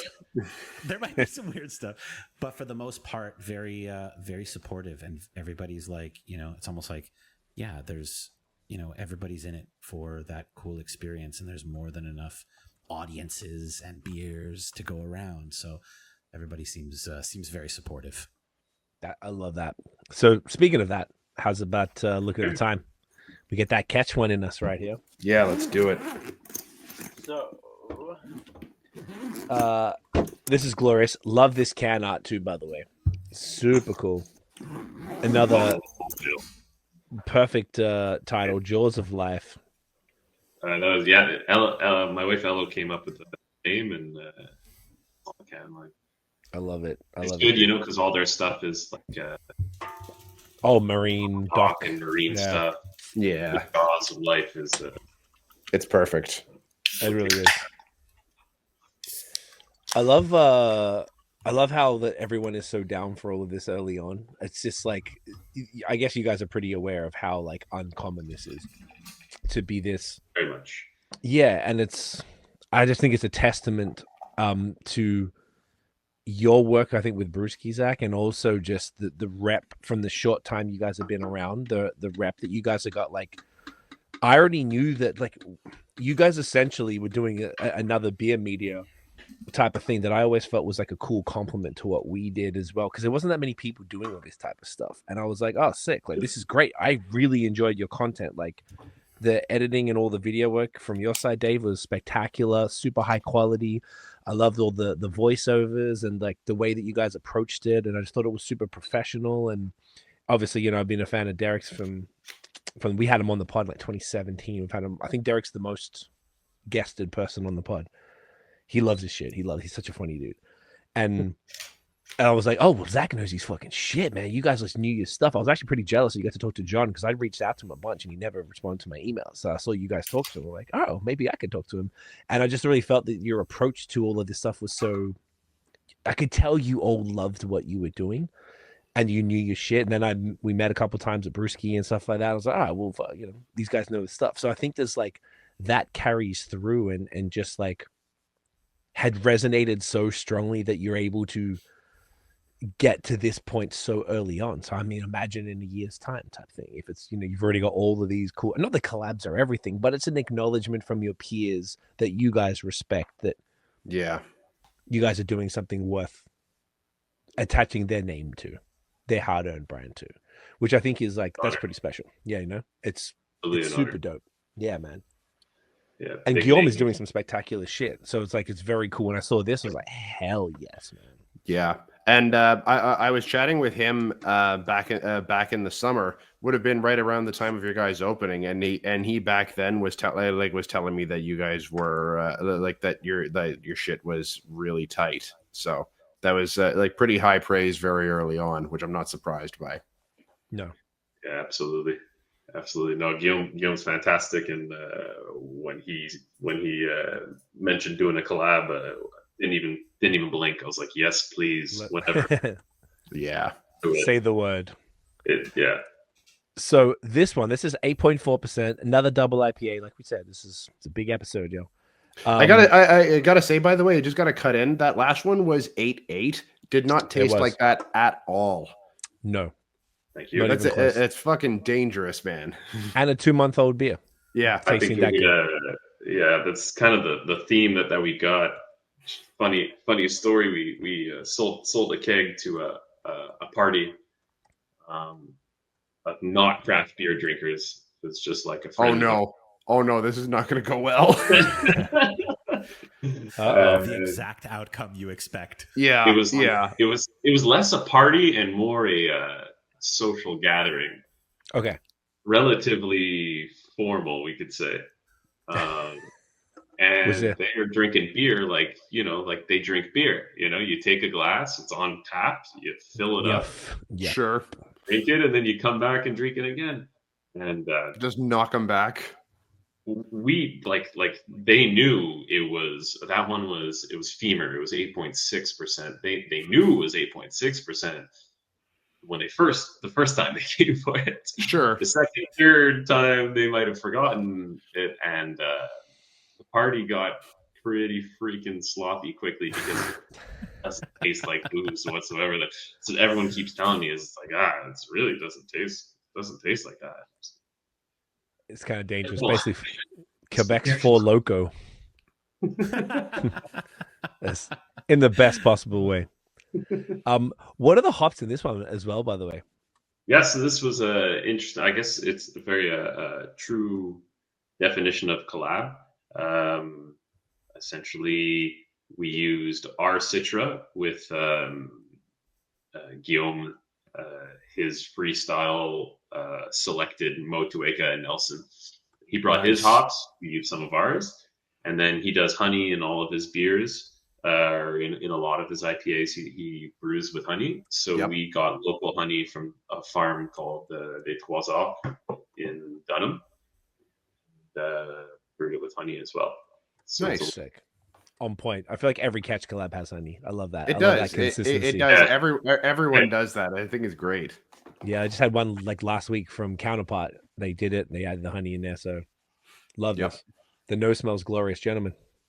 Cheers. This is fucking Cheers. milk, boys. Get that in. Oh, I love yeah. it. Look at Dave. You don't care. You're just going straight from the can, mate. I love it. Making Mr. Kimmick proud. Oh, Dave's got no time for glassware. Dave has no time. He's off there. the time it takes to pour, you know? Yeah. Who has Ugh. the time? Who has the time for that? It's ridiculous. This is glorious. Yet another extraordinarily dangerous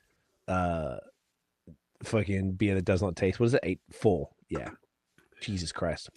This really feels now. Okay, this is the third beer from you guys directly, and now obviously I've had a bunch from the Ketch, so I can immediately see this feel. I wonder if it's just the honey that makes it feel like them. This feels like a perfect crossover between the two of you, I guess. Or even just like the freestyle hops of it all, because Guillaume does go pretty heavy on that front. That is true. Something I'm also struck by with this is that is despite the strength, like the lack of sweetness in this, it's so deceptive with how little sweetness there is. It's like it drinks so easy. It's very important for me to make. I emphasize on making soft beer, but not sweet. Yeah, beer. This is yeah. very, very important for me. We add a bittering charge, even though a lot of people don't. We make sure that there is a backbone, foundation that can continue to push all the flavors from the beginning to the end. And this is very important for me. That's awesome. The water and the adjuncts of the beer make the soft part, but I don't really enjoy overly sweet beers. I come home, I drink this beer, so like I was saying, I tasted the whole way, so I drink quite a good amount of it. So it's got to be what we want, you know. I appreciate that. Yeah. This is exceptional.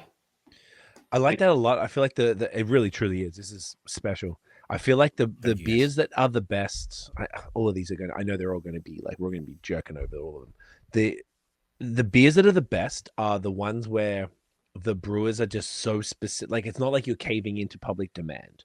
You are doing the beers the way you want it. If you don't want sweetness, then you've dialed back the sweetness.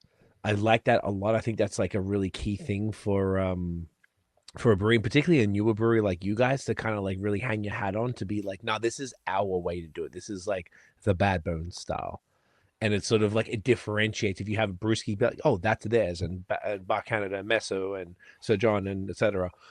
Excuse me. Like, I love that. I think that's really important. That the fact that even on a collab, you're like, see, not that the Ketch is sweet at all. I think they really do a similar. No, it's not. In fact, the Ketch tends to go actually very much on the drier side as well. Like, this is actually very on point for a Ketch collab. Yes, it's and I think it's like it's kind of perfect. We were saying before, it's kind of perfect how much you guys have captured the essence of you both in this beer. Once again, only the third beer that we've had from you guys tonight, but it really does taste like that perfect middle ground, which is that's not like easy to do. I don't think that's good. That takes a lot of skill. So I mean, that's a testament to what you guys are doing at this early stage. It's kind of crazy. Yeah. No, I think it's a good blend. Like you said, his selected freestyle hops definitely take a lot of room in this beer. Yeah. You know, the grain bill is the grain bill that I use. The yeast is our yeast, Citra is our Citra. So it's just a nice blend of both worlds that ended up working out really, really nice. It's fire. I'm like a little like this. This is probably my favorite so far. How old is this one? This one doesn't have a stamp. It's got like a. It was maybe 2 weeks after Clavicle. So that would make it 6 weeks. So like a month and a half, yeah. Jesus Christ. This is this is redefining my date code princessness. This is incredible. This is what I think it should. Like, we had Greg from Counterpart on the other week, and he was like, if the beer isn't kind of ready to go from day one, like if it need, then it's like, that's a problem with the beer. And I kind of feel like you guys are ready to go from day one, and then on top of that as well, that they seem to have Some that's staying power. and that is, I was about to say unheard of. I don't know if that's fair to say unheard of, but uncommon. It's rare. It's rare. Yeah. Once again, honestly, and the other thing, when we reached out, because we were talking, Zach, and I was like, dude, I'd love to have you on. And then you were like, hell yeah. I was almost surprised because most of the time, breweries who are newer want to kind of find their feet a little bit. And I was like, whenever you're ready, you're like, yeah, man, I'm good. That's good. Like, all right, let's fucking go. And I get it now. I get it. I was like, oh, you boys are ready. Like, that's almost what I'm most impressed about, because I feel it's like you've dialed in your own system in an incredibly short amount of time. And that is sort of an uncommon thing. Is there anything you guys can say to that, as far as like what has allowed you to get to the point where the beers are this level so soon? Like within, what'd you say, it was end of August? You guys said that, yeah? End of August, yeah. So September, October, and we're almost in. So not even 3 months. I'll let Zach chime in about that, but I will just say that my enthusiasm about being on the podcast was less about my overall confidence in the beer and more about I just like talking, and I like talking on podcasts. So you kind of had me with that, like beer confidence aside. But Zach, please go ahead. I love it. And that voice, Dave. Yeah, that voice. That Dave sexy voice. Oof, it does it every time. It doesn't? Oh, it's beautiful. Yeah, to answer your question, I guess from an outside point of view, it seems like a very, very, very quick coming up. But for me, it's really been a long process / obsession with beer, with a style of beer, with learning and going through the process. I've been doing it for a little bit, and I think that these beers kind of reflect that I've been fortunate enough to absorb everything I can from, in my opinion, some of the greatest brewers in the industry. This is something that is unique. It's not a lot of people get this chance, especially maybe 3-4 years ago. Everyone coming into this industry were home brewers, or they were starting off pretty green. For me, I was just extremely lucky and able to be passed. Just to take all the knowledge I can, and because I just became obsessed with it, and so I just needed more and more and more. And then even after learning, Derek is literally just a river of knowledge. It's insane. Anyone who talks to Derek for longer than 5 minutes will walk away from that conversation just like flabbergasted at how far his knowledge goes. It's endless, and it becomes contagious too. Working beside him and Ryan at Brewski, you got this kind of thirst for knowledge. Derek knows so much about beer that you would almost bring this like, well, I want to find the other solutions to this. Like I want to be able to bring something to the table that can teach Derek something, which is very tough to do, but impossible. The goal is still there. And Derek does it not in a. I think it's important to note, it's not like his knowledge base isn't like intimidating, or at least it's not intimidating in a way that puts you off from it. It's intimidating that makes you want to like get, even though that's a high bar to set, like to try and get on that level and appreciate it as much as he does. You could tell the knowledge base is because he loves it so very much. Yeah, it draws you in. Absolutely. And then, working with Ryan too, Ryan just has the best mentality when it comes to beer and learning about beer, and an insane amount of knowledge and experience in it too. So it's just like, you take all these things, you absorb them. This is when I met, Gab from Missorum. This is when I met all the Buck Canada guys. This is, you absorb from all of those guys too. You absorb talking, and then you know, I would spend my nights just reading more and more, reading every book there is, listening to every podcast that there is. And then after the accident, I spent a year in a wheelchair, and there was not that much to do except try to try to learn how to walk again and listen and learn about beer. And so I took all those things and used it. A few times that I would come over and homebrew, and you would just like order me and everyone else around from your wheelchair. It'd be like, now do this, now do that. And well, basically like you were brewing vicariously through us. Brewing vicariously. That's awesome, Dave. I love that. I like that's it's so sick, boys. It's so sick. This is sorry, I'm a little like taken aback about how incredible this beer is. This is fucking insane. Yeah, this is nuts. Like next level shit. And it's the fact that thanks so much, guys. Do you know what's extra cool? And it's like without hopping on it, but I love that there was like I love that beer stores have had to put a limit on something again.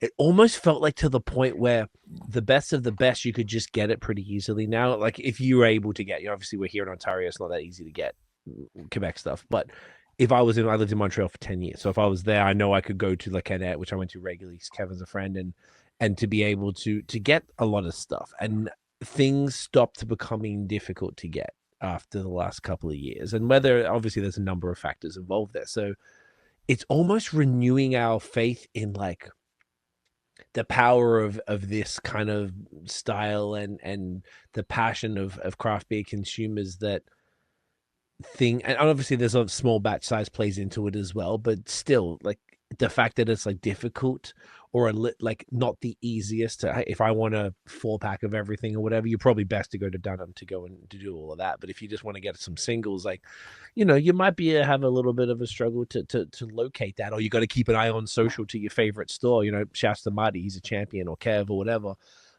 and go and grab that. I don't know. That to me is one of the most exciting things, when most of the stories in beer these days, boys, are just fucking negative, and like people you know, it's like, oh, the industry is going down, and like this is sick. And once again, you're starting small and you're building the reps slowly but surely, like laying the foundations. You're not skipping steps. I think that's important. A lot of people want to skip steps in any industry, if it's music or anything else. Like I always feel like people just want to go from here to here. Or YouTube, every YouTuber who skipped a step fucking ends up crying on the channel every single time, because we have a YouTube channel and now social media. All of our competitors who went viral, they cry, every fucking one of them, because they skipped the steps. They didn't lay the foundation and then build their way up. That's what you guys are doing. And you could skip the steps because the beer is this good, but you don't want to. That is admirable as fuck. And I think that's what's going to put you guys in a position for a longevity, because you're sort of building that bit by bit. And then the more people are going to build it more and more people want it. And then they're going to want to trade for it, even though I know you're not aiming for that, but that's what it's going to end up being. It's beautiful. The more beers we're cracking, the more I'm sort of seeing that vision and seeing where you guys are going with that. And the point is, I don't see it very often, and it's very exciting. It's very cool, and it's like, okay, shit isn't nothing. It's not dead. You guys are living proof that it's not, you know, in this sort of depressing state that some may have sort of positioned it to be. How do you guys feel about it all? Obviously, you're pretty optimistic, or you wouldn't have done this.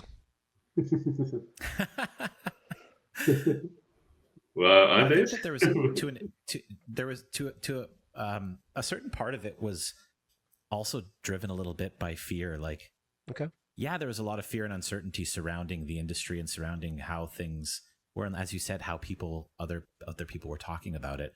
Mm-hmm. But for ourselves, there was this fear that like if we try and wait and ride this wave or try and like catch it up on the upswing, like we just might never get it started, you know? And I think Zach's experience, if I could speak for him for a second, that life-changing experience kind of puts things into perspective of how you just kind of have to like just live it now and like not wait for things and just make things happen and pursue those things that you want to, even if it means it's going to be a bit harder, even if it's going to means it's not going to be exactly what you wanted to be. Try and pursue it in a way that like still stays true to who you are and what you want to put out there. But don't wait for it, because the longer you wait, who knows what kind of curveballs life can throw at you. And like, one day you're doing your regular grind, and the next day you're eating Jello on a hospital tray. We shouldn't laugh at all. But like you guys Yeah, said, you should. Yeah, you got a little bit. You have to. Yeah, you know what? You guys have a contagious attitude with this. I respect it so much, because you can't. Yeah, you fuck, man. You have to just have a lull. Like, it could have been all over, but you're like, now we're making some of the best beer in the province. Who would have fucking thought? You know, it's awesome. Yeah, no, man. I woke up from that coma, and it was not like you have two ways to look at it. You could even you could say to yourself, why me, why me, why me, and see where that gets you. Or you could say, fuck it, I'm gonna do something. I'm gonna get back to where I was, and not only am I gonna get back to where I was, I'm gonna do something with this second chance. That's some motivational speaker shit, dude. Yeah. Have you thought about doing that? Because you could. I don't think I'm in a position to do that kind of thing, because I do have like we said, I have a very dark humor to me, and I don't know if that's necessarily good. It needs to be more of like this, like open mic tour, like an open comedy, stand-up comedy. Is that motivational? Yeah. Or do the podcast tour, just do the rounds. Yeah, like I don't know. Like, you know what? Like, there might be a smaller audience for it, but there would be a certain type of person who would appreciate it. Like, probably not with the same crowds that would show up for a conventional motivational speaker, but like someone, but someone who just kind of appreciates that kind of frankness about it. There would be an audience for it for sure. It would be in a smaller room, but the people who would show up for it would appreciate it. I mean, sure, if people read Kurt Vonnegut, then they. But I you know, like, in my experience of the whole accident thing, like I have been. What I do think people should, and what I would like to talk about one day, is the talk of injuries in the brewing industry. Like, I put myself out there when I was in my accident, and I had written this blog and detailed the entire accident from A to Z, and I tried to get into as much detail as possible, which was for a lot of people very, very difficult to read. There was a lot of photos that was difficult to see, but I put it out there, and it did me some good. And then I went on to brewing forums. I went onto the Reddit, the brewery subreddit, and I put it out there. And I got like some crazy. I talked to some people who had been through very, very similar things than me. Some of those even as close to like car accidents and life-changing experiences. This industry is like, this job is so physical, and it's something that it requires. It's also relatively dangerous as well. So it requires you to always be at your top form, physically and mentally. And people don't really talk about how, when accidents do happen, not necessarily in the workplace, but in the workplace too, that this inhibits your ability to actually work. It changes your whole job and your whole life. So like, it was really nice hearing back from people, talking to me, messaging me in private about something that's not really spoken about in the brewing industry. Is, you know, like, okay, well, what happens when, mine's a very extreme case, but what happens when you break your ankle? What happens when, you know, you get caustic in your eyes? What happens to all these things that inhibit you from doing the thing you love? And how do you get back to being able to do the thing you love? Which for me is what kept me going every day. It was like, I need to get back to doing the thing I love. I need to get back to doing the thing I love every single day. I thought about it, and I worked really, really, really hard to get back to that point. So yeah, maybe not a motivational speaker, but I would like to see more of that being spoken about in the industry in general. You know what, dude? As you were saying that, it reminded me of the gentleman from Wooden Robot in Charlotte who Absolutely. fell off something. He was one of the co-founders. Yeah. Like, that's crazy. Like, he fell from like a ferment or something like that and passed, and he had young children. And yeah, that was like this year. Yeah, fucking insane. And I feel like that's the like it's a matter. You gotta, people probably forget it's a manufacturing job. It's in a warehouse that has dangerous things, and you're carrying heavy things up steep inclines. Yep. Unless you have that set high stress environment with raising costs and smaller market. This requires you to work faster. It's something that's not really spoken about often. There was another guy. He did an All About Beer podcast. Mm-hmm. He had 2 double collapsed lungs because he just breathed in for years and years. He just breathed in milled grain. Jesus Christ. Really? This is a regular thing. What's it called again? It's called Baker's lung. Baker's lung is like a thing that like no one knows about, and like if people knew more about it, then maybe they'd wear a mask. Yeah. Well, maybe you got to. Fuck, dude. Anyways, it's not being dark. Be downer here. No. But I think you're right. You said it's worth talking about, and that's it. I just want to bring up a couple of examples to show that it's not, once again, yours wasn't on the job, but it was on the way to the job, which can happen.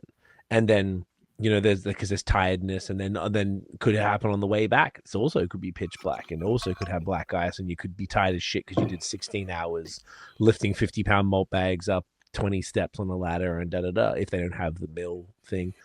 Like, it's pretty wild, and I think that's a really good point. I haven't seen it spoken about. The first one that I can recall was that gentleman in Charlotte that had passed from like on the job, which is got to be almost more disturbing than anything else. Like, that means every time someone goes up that same ladder or whatever, like, yeah, like you said, just like you driving past that same road going to Montreal, like that fucks you. That's God, I could immediately empathize. I feel like even if you did something of smaller, like, I don't know, there was something bad happened in one particular corner, and you always never, whatever it is, even if it's much more minor than what happened to you, it's still going to be something that sticks in your memory. So it's like, people don't really talk about those things in beer, and I guess I don't know, maybe it's just from like, let's just move on or whatever. I don't think it's from any negative, like.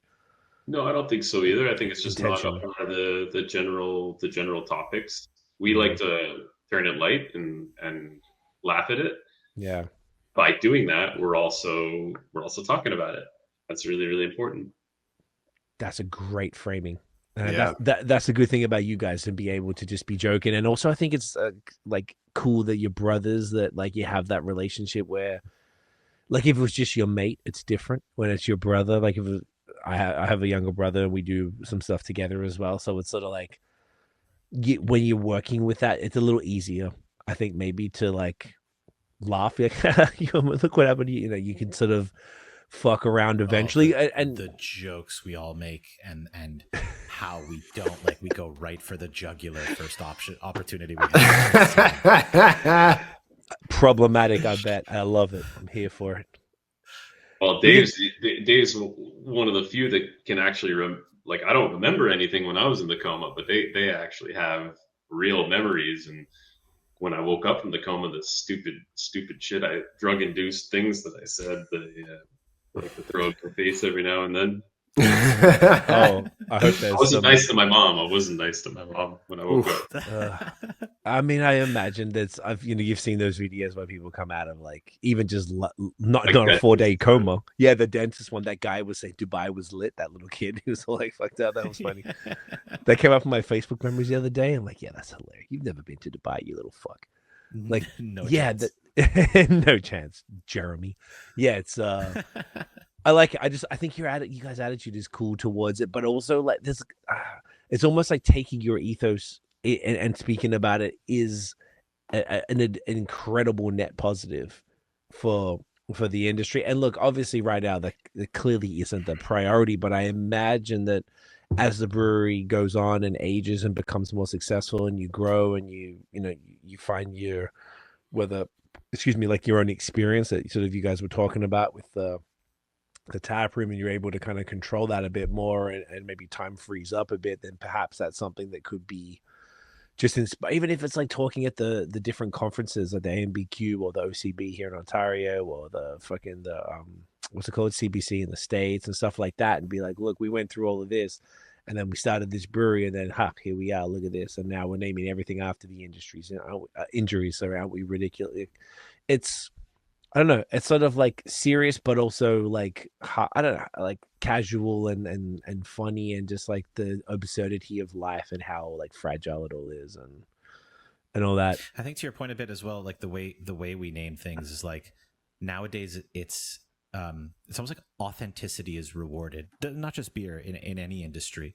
Or a lack of authenticity is penalized. People want to go along for a journey with you for a journey, on a journey, and they want it to feel relatable, they want it to feel honest, and they want you to be your authentic selves. And that's kind of what Zach and I and Ello and Jill have really put into it from the beginning. Like, it is really a look into our lives, and that's kind of the idea with like the social media videos, and sort of how we started from like day one when we decided that we were going to start this, and we started putting work into the brewery up until now, and continuing to go on with it, just giving everybody as much of a glimpse into the journey as we possibly can. Come along with us and get to experience it, because it's not just about like when you crack the can to when you finish it. It's everything that led up to it is what allowed that can to be cracked. And so I think that's what we're doing is not all that different from what I think audiences in many industries want to experience. If they're going to, back to the spending their hard-earned dollars on something, if they're going to do that, then they want to have the whole experience. They want to have the whole picture. They want to understand exactly where it's coming from, to know that what they're backing is something that they can relate to or feel good about. And that's what we're trying to do. Yeah, well said. That's a great way to look at it. I was gonna say, I know I've been gagging for a bathroom for a second. I know Zach, you probably just went. Be we cool just to pause for a second. We'll refresh. Do it. Yeah, and then we'll maybe be ready for the next beer when we come back. Yes, sir. All right, let's go. Perfect timing. Right. Cheers. Boom, we are back. And all right, we're folks. back. Next one's. All right, what we doing, boys? What's up next, boys? We got Bedridden is the next in the list. Bedridden, all right. Love it. Oh, we're going right to the top, eh? Yeah, Bedridden's our strongest beer so far. Oof. It's part of a series of the steps. Part of the process afterwards was the first step is just being stuck in bed. And then after that is wheelchair, is where I was after that. And then after that, it's going to be crutches and then walker. All the steps of getting back to my feet and just being able to walk and get back to it. It's a whole process. That's so great. There's so many beer names from all of this. Eh? Like, it really does. Like, you guys are not like hurting for names. No. Endless. And by the way, this is 9.2. Do you consider this a triple or a double?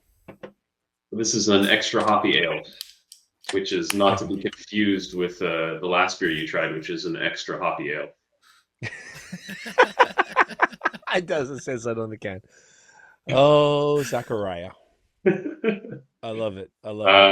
Yeah, I mean, the thing is this is the style we do, right? These are big, bold IPAs. They're often high in alcohol, but they don't taste it. And the whole thing is we call them all extra hoppy ales because single IPA, double IPA, triple IPA, when you're always making around the same genre, hot charge. Yeah, at a certain point, all that just becomes branding. It's for us on one thing, and Sometimes they're stronger, sometimes they're a little weaker, but in general, they all have big. They all follow the same suit. They're Gotcha. hoppy ales. They're extra hoppy. They have big hop charges. They're very soft, very fluffy, and yet super drinkable. I love that. I love it. This one here in this series with Bedridden and Wheelchair, and then the others that will follow suit are all 100% New Zealand hops. Okay. The New Zealand hop. This one here is Pacific Sunrise and Rakau from Freestyle Hops. And it is my first experience with Pacific Sunrise. Pacific Sunrise. Was that an HBC at all? Was that like a no one of the ones that got named? No, I don't think it was an HBC. No, okay. No, it's from NZ Hops. Okay. And the Rakau is from Freestyle Hops. Okay, amazing. I love it. I'm here for it. Well, first of all, I want to try this, gentlemen. Cheers. Cheers. Got that in you. Cheers, fellas.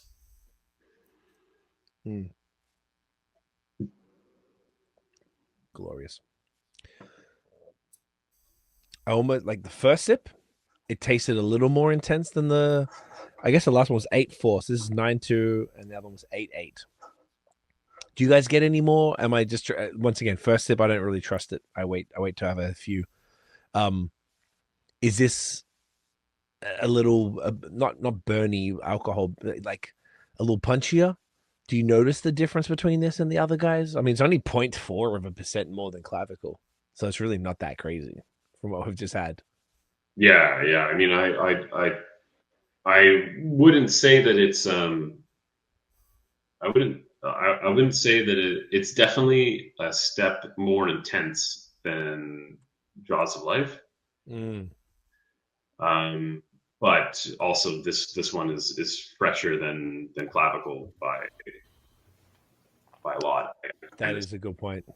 It's like, what date is this? Is something November of this one? Yeah, this was 2 weeks ago. Okay, amazing. So that's for sure. Yeah. It, like compared to Clavicle, it's wickedly fresh. Hyper fresh. Yeah, man. Yeah, definitely gives it more punch. What does the Pacific Sunrise deliver as far as the flavor profile? I was getting like some nice kind of tangerine vibes from it. Yeah. I was expecting, considering New Zealand, I was expecting all of like the tropical passion fruit kind of style, but I got really a lot of tangerine and stone fruit. It was pretty interesting. Yeah, I'm getting that. There's a touch of citric bitterness to it, which is hitting quite nice. Actually, it's a good contrast. Yeah, for sure. I mean, I gotta say, oh man, like all of these are pouring so beautifully. Like it's so like thick, like thick, milky, each and every one of them. Yeah. Yeah, this one I think is probably the milkiest of the bunch. Fair. Yeah, I would say so. Yeah, I can see that. Yeah. Sometimes the hops, the way they express, the way they drop out, and the color they give is something different. The first pour of each one that like I'm there for, we like pour it, we look at each other, oh fuck yeah, look at that color, like oh shit, yeah, look at that fucking that asshole. Like, is that the episode name? It's really nice. Look at that fucking color. I'm writing that down. Yeah, like I feel like that milk, like I don't know about I was about to say I don't know about you guys, but I kind of do. That milky haze, that's what I'm looking for every time. Yeah, like that real like yellow milk type shit. That's just that's what it is. And I feel like as soon as it's like that, I'm like, boom, that's gonna deliver what I'm after every time. As soon as it's too translucent, if it starts to kind of like, mellow out a little bit, I'm like, the flavors seem to correlate directly with that. Oh, I would say so. I would say so. Like when it's you could almost call it lazy haze. Mm, When it like when it's kind of not like not quite hitting, when it's like when I never like heard sure that before. That term, lazy no haze. I That's a good one. yeah, I know, Yeah. like just thought of that now, but like you'll know what I mean is that like as soon as I say Absolutely. that, right, I like know you're like exactly what you mean. yeah, exactly. And Okay. like and that and as Craig was saying, like the taste really does correlate to it. It's a bit more muted.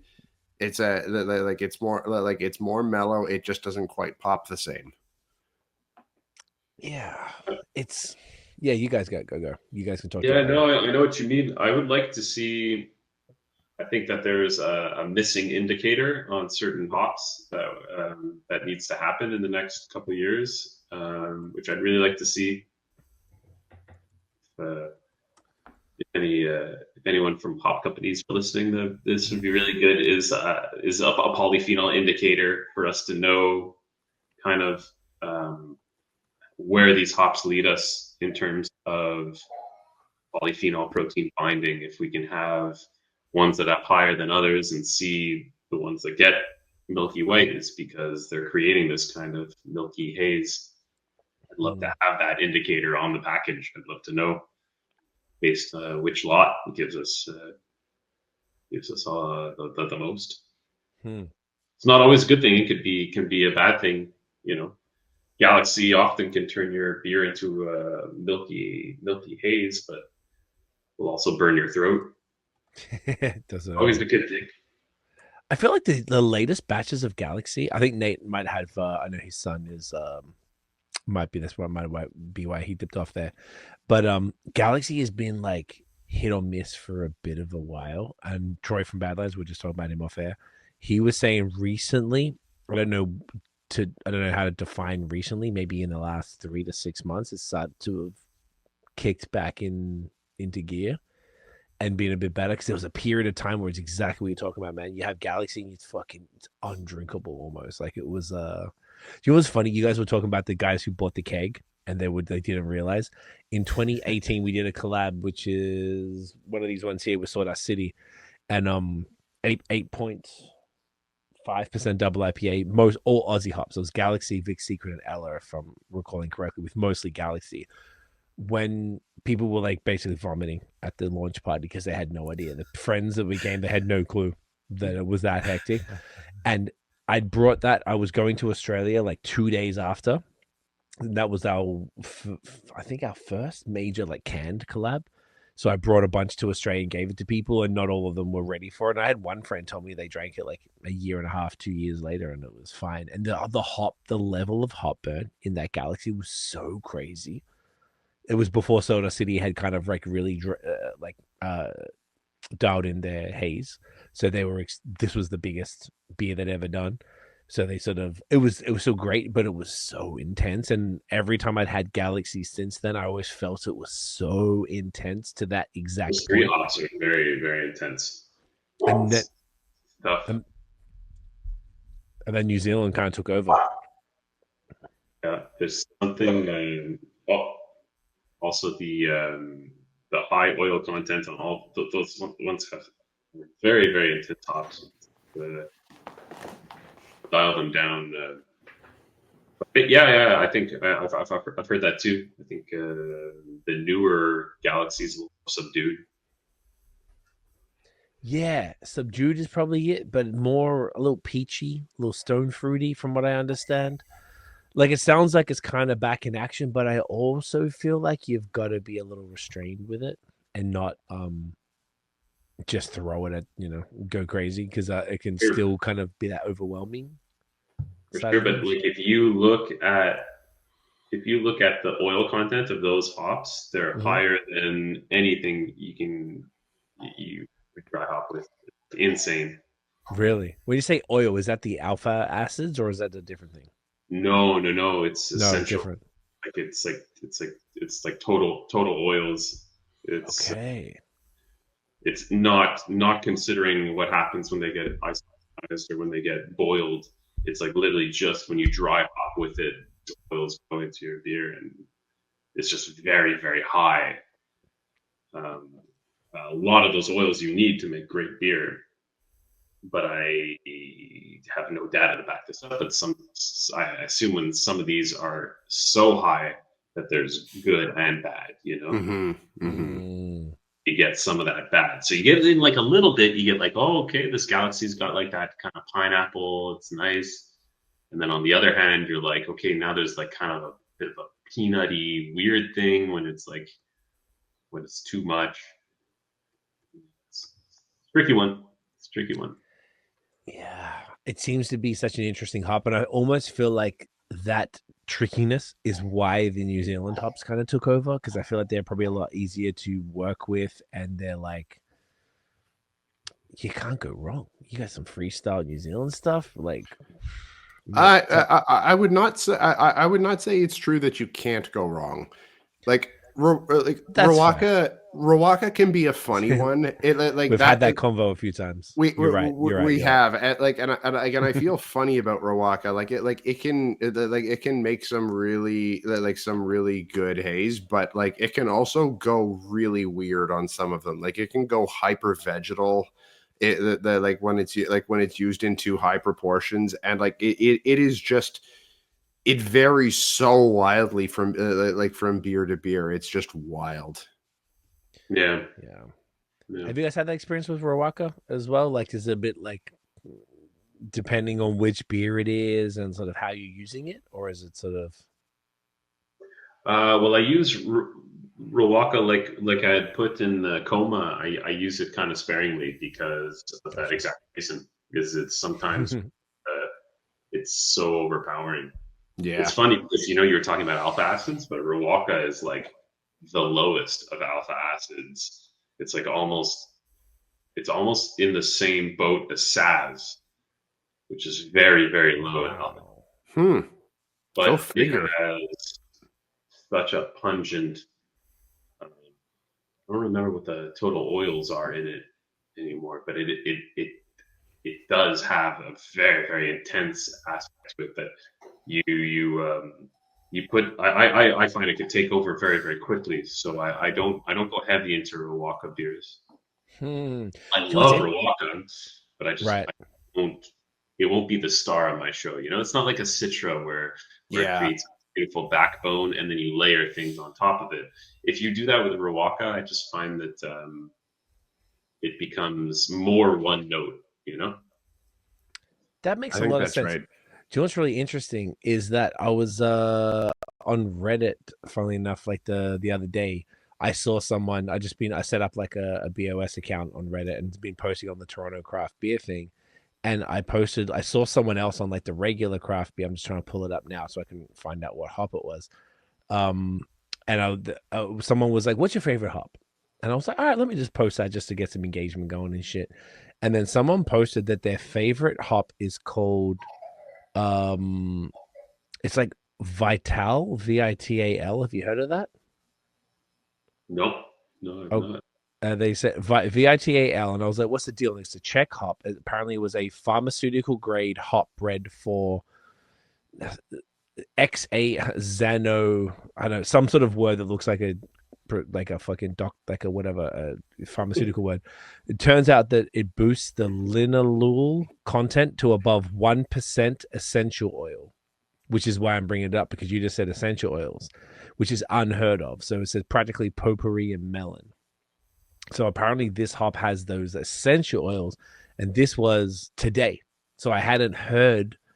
Everyone always talks about the alpha acids of hops, and this is the first time I'd heard someone talk about the oil content of hops, and then now you're mentioning it, which is what made me think of this. I was like, that's pretty crazy. So like apparently it's a Czech hop, but it's you can use it in different IPAs and things like that because it's got those different flavors.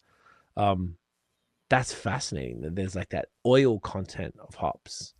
That absolutely. In terms of like like hot side, if we're talking about Whirlpool, or we're talking about in the kettle, 100% alpha acids important. Cold side, even beta acids I'm looking at. But when we're just talking cold side, I'm really looking for oil content. I'm looking at the oil breakdown as well. to know kind of what kind of aromas we're going to get. So yeah, for sure. That's interesting though. There's a whole world of Czech hops that I've been discovering too with Dunham. Dunham does a lot of beers with different Czech hops that I've never, coming out of Brewski, I was like, what are these?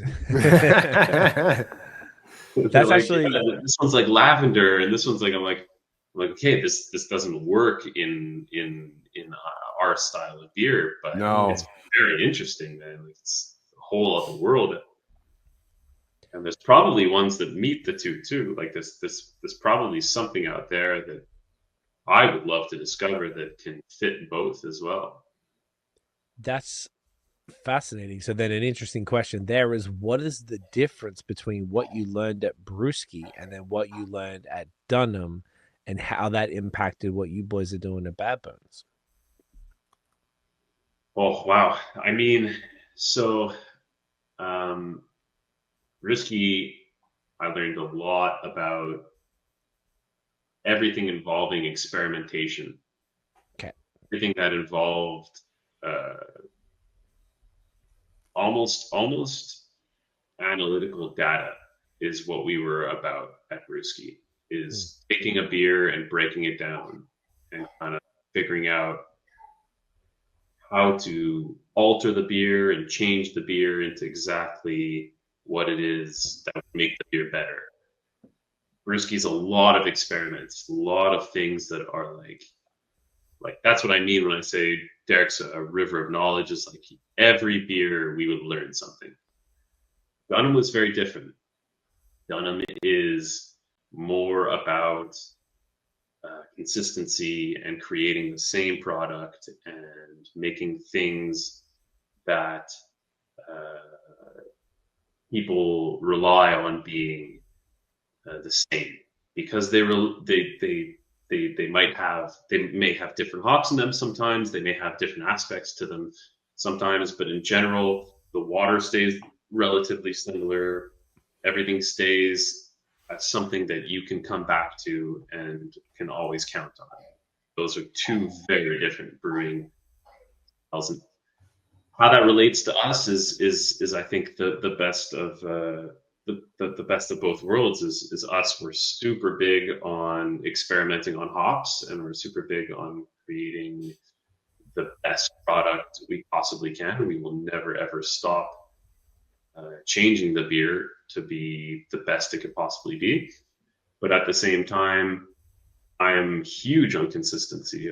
I'm not someone who wants to break the mold. I'm not here to create something that that'll necessarily be I'm not here to create something that's going to be just out of extremely experimental. And I want every time to have our signature, to have our flavor, to have it known that this is a Bad Bones beer, and that every time you taste our beer, this is Bad Bones.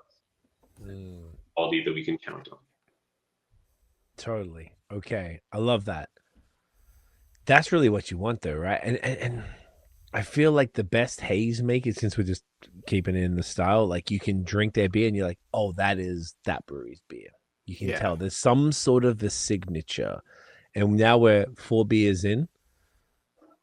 I feel like I get that. I feel like there's like a relative signature already. And I feel like I could, and I'm glad there's more, that we've got another one to go. And thank you again for the additional ones, because that's what's going to like drill it in. Like right now we're doing it's a lot all at once to get the point. Like our palates are wrecked at this point. For sure.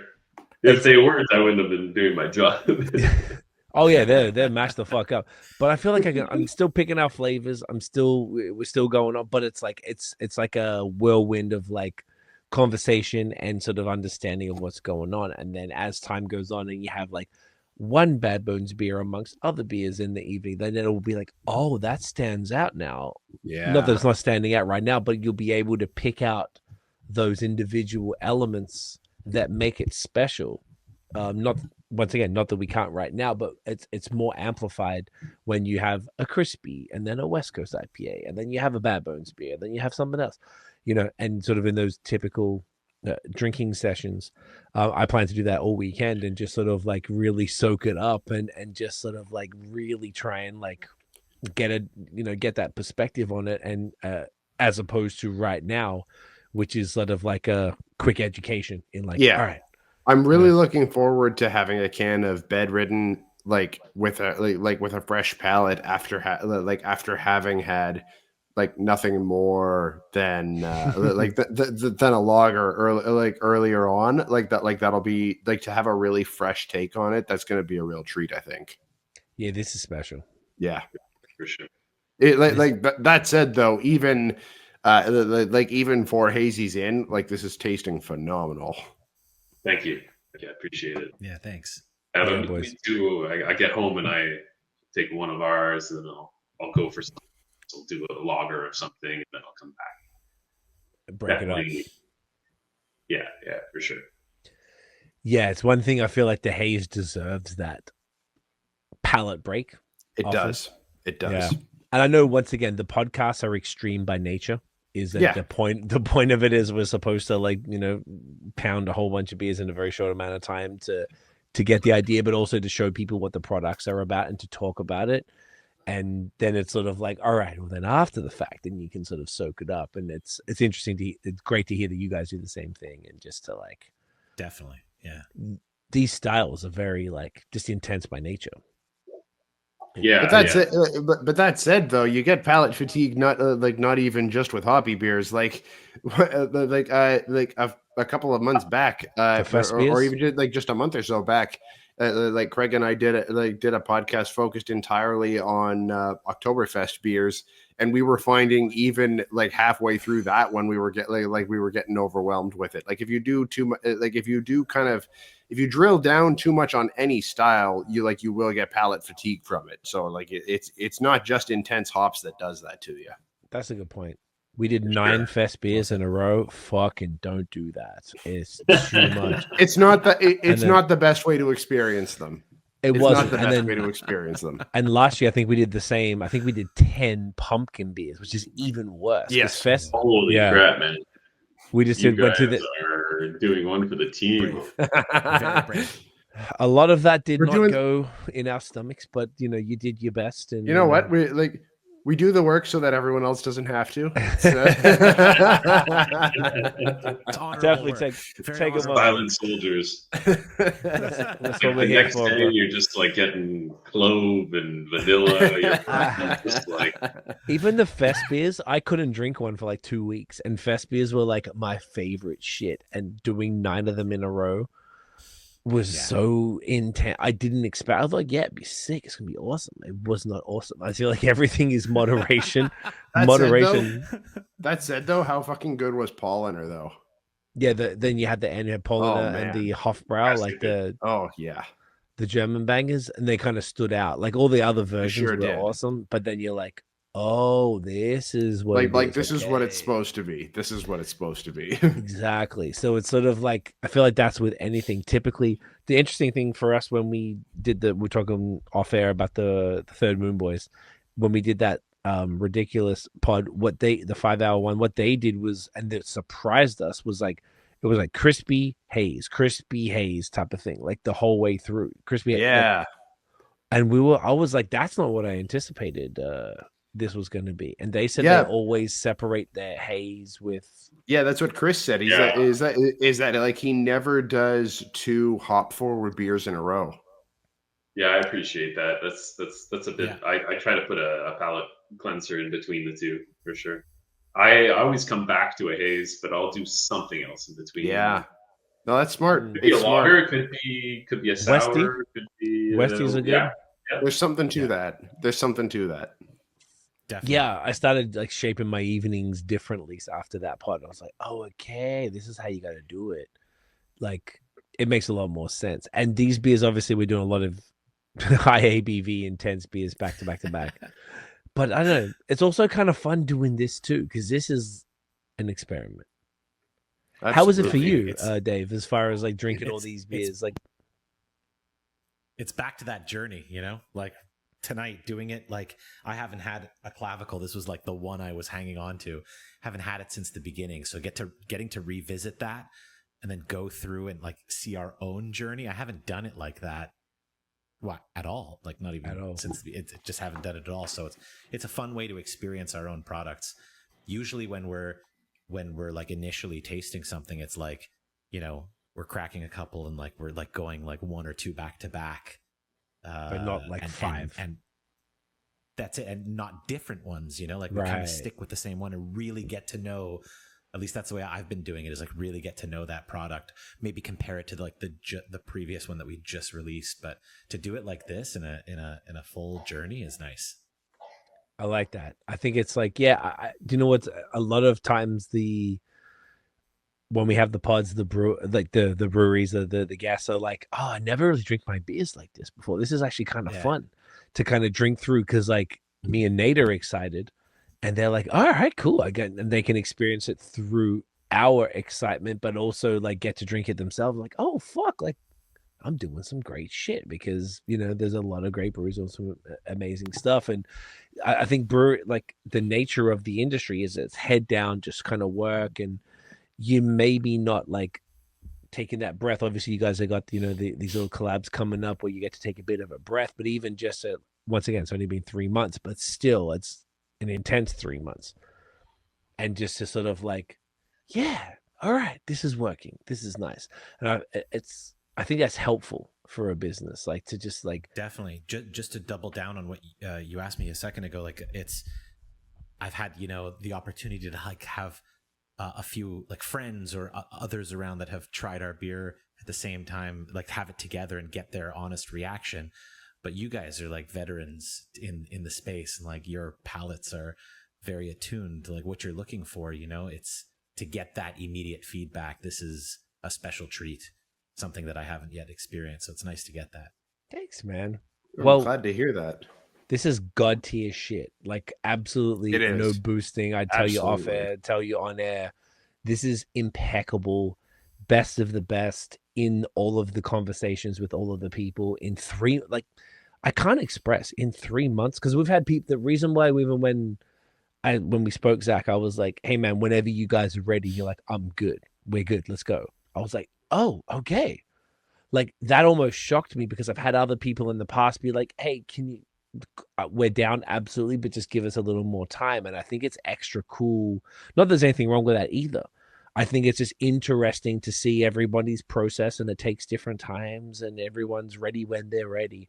And if you guys seem to have just beautifully dialed it in from off the rip, from what it sounds like, and then being confident and satisfied in the brews to be like, I could present, once again, not that the fuck this is the be all and end all presenting on this platform, but like, you know, to go on something like this and just to be like, let's run through all these beers because we can talk about them, and that there's not like, oh yeah, that was a bit of a shit batch, and you know, like it's all like, nah, this is what it was intended to be. And I think that's a beautiful thing for you guys. Thank you for saying so, but I will reply to that with like, well, it all started with a devastating car accident. So basically, everything from here is a beautiful thing. Yeah, only gets better when you put it like that, Dave. And like the fact that you guys can laugh about it, and that is just so heartwarming and so like just fucking chill, and then just be like, I'm just gonna make the best haze in the goddamn province. Let's go. And like, I don't know, I just think that's like gangster. It's very cool to sort of deal with that, and then to just deliver something on this level. It's we're focused, man. We're laser focused. Everyone on our team is hell yeah, is doing is working really, really hard. We all work regular day jobs, and we all put in everything we got every minute we can. It's our life, and yeah, so it's thankfully and hopefully continues. It shows in the product, you know. That's all we want. I love it. I know we've kept you guys so much past all the time. We said, should we go to the last one? I know we're sort of like Last beer, halfway man. through this. Yeah, let's do it. No, Dave. This is one that Dave doesn't have because Dave was I haven't even gallivanting. gone yet to the brewery to pick it up. I'm going on Saturday, so you guys are going to actually have this one before. Again, living vicariously through one another, I'm going to watch you guys intently. I'm going to really stare you down on this one. Just get right up in the camera, there, I Dave. see it in your eyes. I'm very proud. I'm very honored. It's a privilege to have this before Dave. I'm serious. This is very it's not very normal that the co-owner of the brewery doesn't get to try the beer. Very, very odd move. Eh? Where were you in the States, man? Unconventional. I was in Los Angeles. I have a buddy out there that we were shooting a YouTube video together, and just a quick trip out there and back. Nice. Hey, always good to get. Hey, just a quick trip out to LA, as one does. Yeah, no big deal. Well, when you're in the biz, Dave. In the biz. In the biz. What kind of video it is? Hey, let's keep that to off air. I'm sure there was a number of buddies that you were filming with. Buddy, I want to also just call out the cans. This is something I was a little surprised about in a positive way. These are like printed like top to bottom, and typically, not all of them. The Jaws of Life is a wrap, and the Bedridden is a wrap, and it appears to me that Clavicle and Coma are not a wrap. Am I mistaken there, or did I nail that? None of them are wraps. They're all Actually not wraps at all. They're not. Directly. Oh, you're fucking right. That's why they all have a little bit of a shine to them. Yes. Okay. We do only directly on aluminum. So my understanding is, in order to achieve that requires absurd volume. Is there that's not the case? Sure. Over here, I swear that people always do wraps and like, yeah, they're only, they're flagships or whatever, the ones they're doing massive volume of are the ones that are printed top to bottom. Are you using what's the man's called? I had him on the YouTube channel. Hard print. Yeah. Those dudes are awesome. Okay, that's probably why then. Maybe because super lovely, passionate, just really cool about everything. We use hard print, and I mean, I could see maybe why you might want to do wrap cans for your main products, because they're a little more conventional. Mm-hmm. No, it's the other way around. It was this type of print, digital print, top to bottom for the flagships, and then the wraps for the small batch. Oh, okay. Oh, like as if it was like to expect. My understanding, this is I may be incorrect, but my understanding was that it was more expensive to do digital printing or to do top to bottom printing, period, as opposed to wraps. And people went wraps, even if it's sort of like environmentally not the best, because you're putting plastic all around. Shouts to the pup. Hey, I love pups. so sick. No, you're good. Love a good dog. Bring the pup in. Show us the pup. No, like fuck the pup then. Okay, fine. My understanding was the wraps are cheaper and easier to use, as opposed to the other. Oh, you're talking about like the labels, like the actual. I'm sorry. Yeah, you know, you get those plastic wrapped beers where there's this like shrink wrapped plastic across the silver bullet.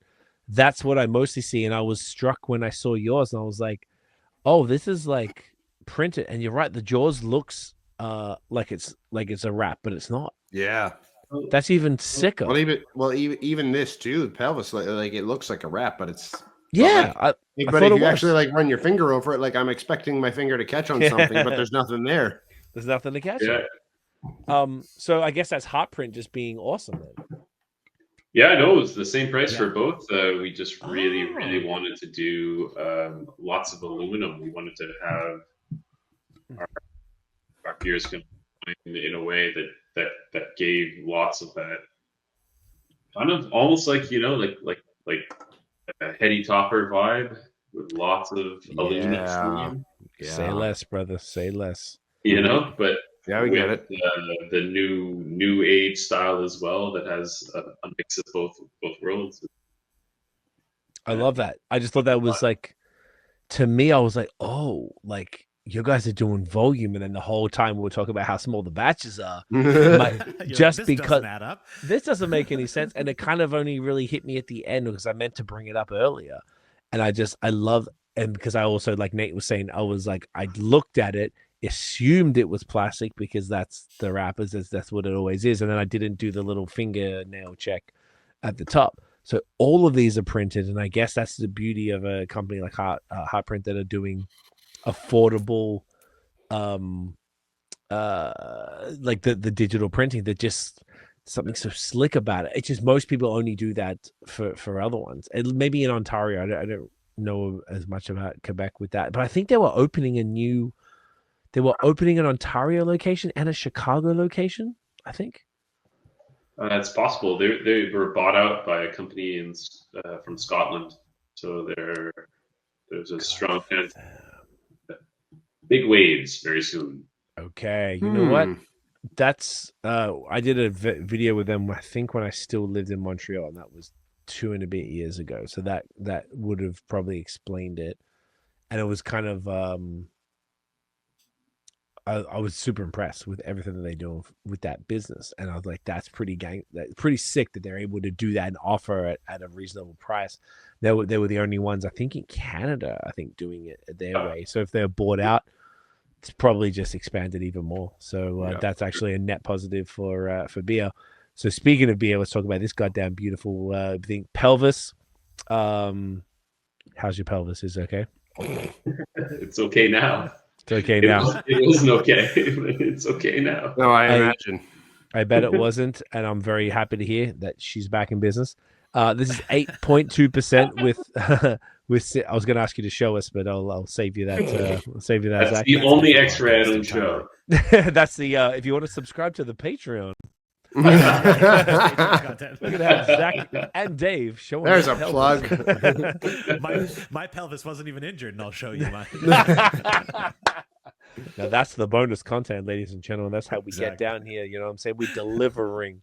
We got that Dave pelvis. Okay, this is Citra and Nectaron. Yeah, absolutely. That Nectaron, Fucking awesome. big hot. Look at that bad boy right there. That is just fucking more milk, gentlemen. Cheers. Cheers. Get that in you. Cheers. I feel so left out. Here, let me see the eyes. Dave, Come on, I'm let me see so the sorry. eyes. Sorry, Dave. I'm looking at It's you, okay. I Dave. deserve this. It's fine. Why did I go away anyways? I should have just. Oh yeah. I hope that OnlyFans content was worth it, Dave.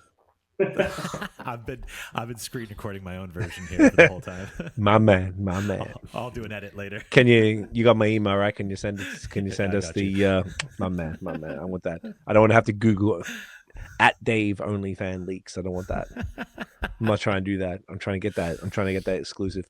This is great, man. From the source. Yeah, that's the only way to do it. Citra, Nectaron. Talk to us. Yeah, absolutely, man. My Citra lot is very, very peachy, this one. So not very, doesn't have that kind of catty, classic Citra tones that you might get normally. Mm-hmm. It's more, it's just very, very peachy, peach bomb. Same one as Brewski has really, really nice. And then Nectaron is, I mean, what can I say? Nectaron kind of does its own talking. It's big on the stone fruit. Big on that kind of clementine, orange. Yeah, really a little bit of that dank kind of pine thing to it that balances it all out. But Yeah. just a super nice hop.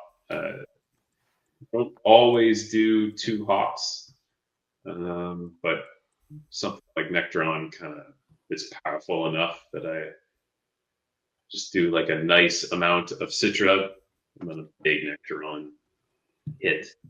Just kind of brings it all together. I love that. And this is the freshest beer you guys have available right now as of recording day, right? Absolutely. Pelvis, we did November 13th. Okay, so like not even 10 days. 8 days. It's the 21st. Yeah, 8 days ago I canned this. Fresh as fuck.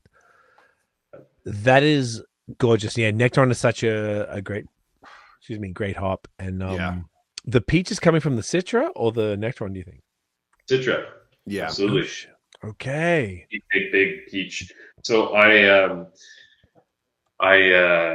work a lot with Brewski for our hops, and Brewski Derek does multiple lots of Citra, and so I kind of go through all of his lots and pick the ones that I really like. And so he had classic ones that had more of that kind of classic Citra, a little bit cat pissy style that I like as well. I think it's really important for Citra, and it sounds very unappealing when I say it. Totally. But it's really important because it Yeah. reminds Sometimes you just you need a of little what bit of cat piss. Citra Ah, is. It's Citra, man. It's what you Yeah. need. I love a bit of Capus. I'm not mad at that. Important. Who doesn't? It'd be weird if you didn't. Oh, but like Derek does like to that point, like Derek knows his citrus like Loves super cactus. well. Like when we had him on the pod back in February, and they had 100% Citra one. I forget what the series. I forget what the series is called, but like I think that was Start the with best. C, I think. I think that was Yeah. the best all Citra beer that I've had this year. Easy. Nice. So the beer that I'm canning tomorrow morning, which might be a little bit rough, thanks to you guys. Delayed. Sorry, You're Zachary. welcome. You're welcome. Sorry, brother. I'm You're welcome. I dry hopped with multiple lots of Citra. One of them being that classic Citra flavor, and another one being the peach. Because if you just have 100% Citra beer and it's just a peach bomb, it ends up just becoming one note. Can be like any other beer that's strong and fruit, you know. Yep. So blended it with we blended multiple different types of lots, and that Yeah. really That's makes fun. sense, and that's definitely something I learned from that. Yeah, that like, and that certainly sounds like a brewski inspo, because because if I'm remembering right, I'm fairly certain that Derek was saying that Citra that Citra beer that we had with him was like again a multiple lot thing. I remember him talking about that. So like that sounds like a brewski inspo right there for sure.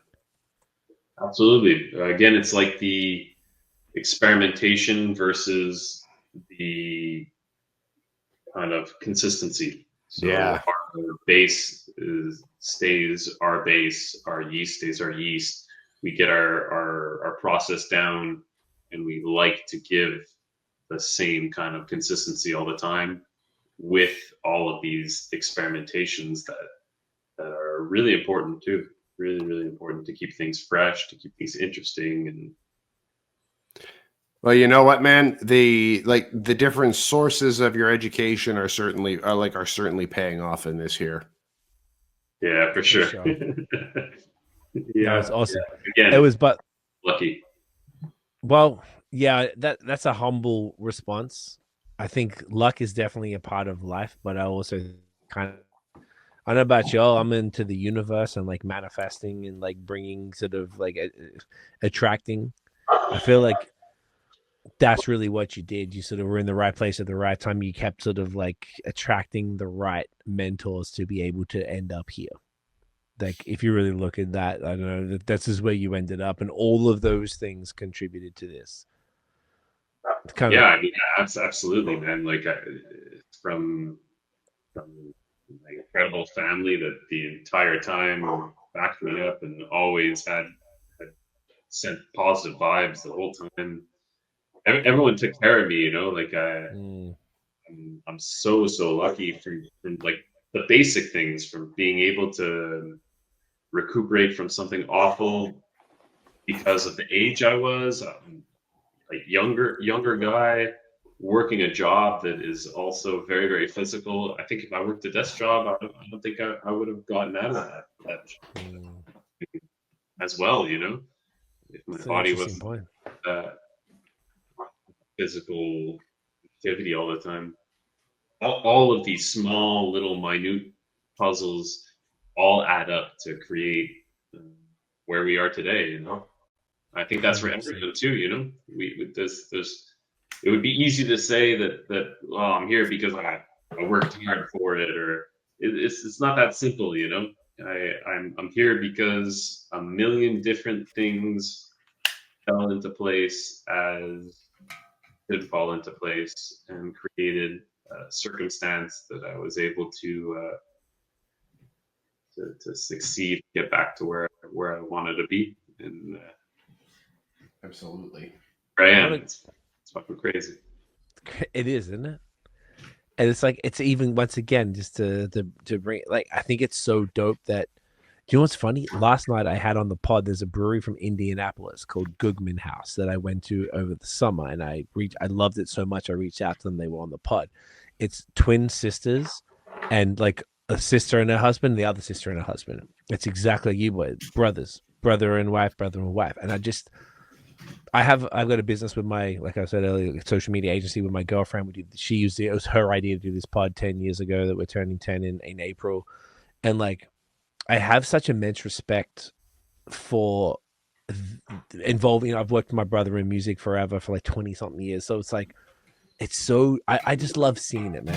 And the way that, God damn it, Nathaniel, you guys are just like obviously got like a cool vibe going on. And like, you know, you support each other in different ways. And like, you know, Dave, you are able to do things for the business while, you know, Zach's doing the beer, you're doing the other stuff, and then both of your wives are doing other things respectively, you know, from graphic design and all that other stuff. So I just think that is like, isn't that the best case scenario that you can have generational wealth for your family that you create together and working all together with it? To me, that is one of the most beautiful, wonderful things about life. And to see you guys do this and thrive in such a short amount of time after such an incredible, like, I don't know if tragedy is the word because it didn't work out to be that, but it could have been, but it wasn't. And all of these beautiful things that you said, Zach, are that happened, like just boom, this and then that led to this and that led to this, and then your tenacity and then your support system that helped you get through the shit, and then like there's just so many fucking things that ended up, and then boom, here you are, and then you guys are doing this, and it's just like it's what you wanted, it's what you guys kind of manifested, but you didn't think it'd be here now. You thought it'd be here in a few years' time or whatever, and now here you are and you're doing it. I don't know. I just think that's like it's beautiful, for lack of a better word. It's very cool, and I love seeing that. And it's cool seeing the way you guys interact and support each other with the sort of like adding the additional context and things like that. And it's very respectful. Like Dave, you're like, you know, Zach, if you're okay with it, you know, I just think that's really cool. And obviously you guys are just lovely human beings and from a great family that do this shit. I don't know, man. I love to see it. I want to see you guys dominate, and it made me even happier because at least I didn't know you well, Zach. I know we'd only met a few times, but just seeing the story, and I was just moved as fuck. I was like, Jesus Christ. Like I said, I had no idea. And the blog post was so impactful for me that when I can't even remember what happened. We spoke something on Instagram or something like that.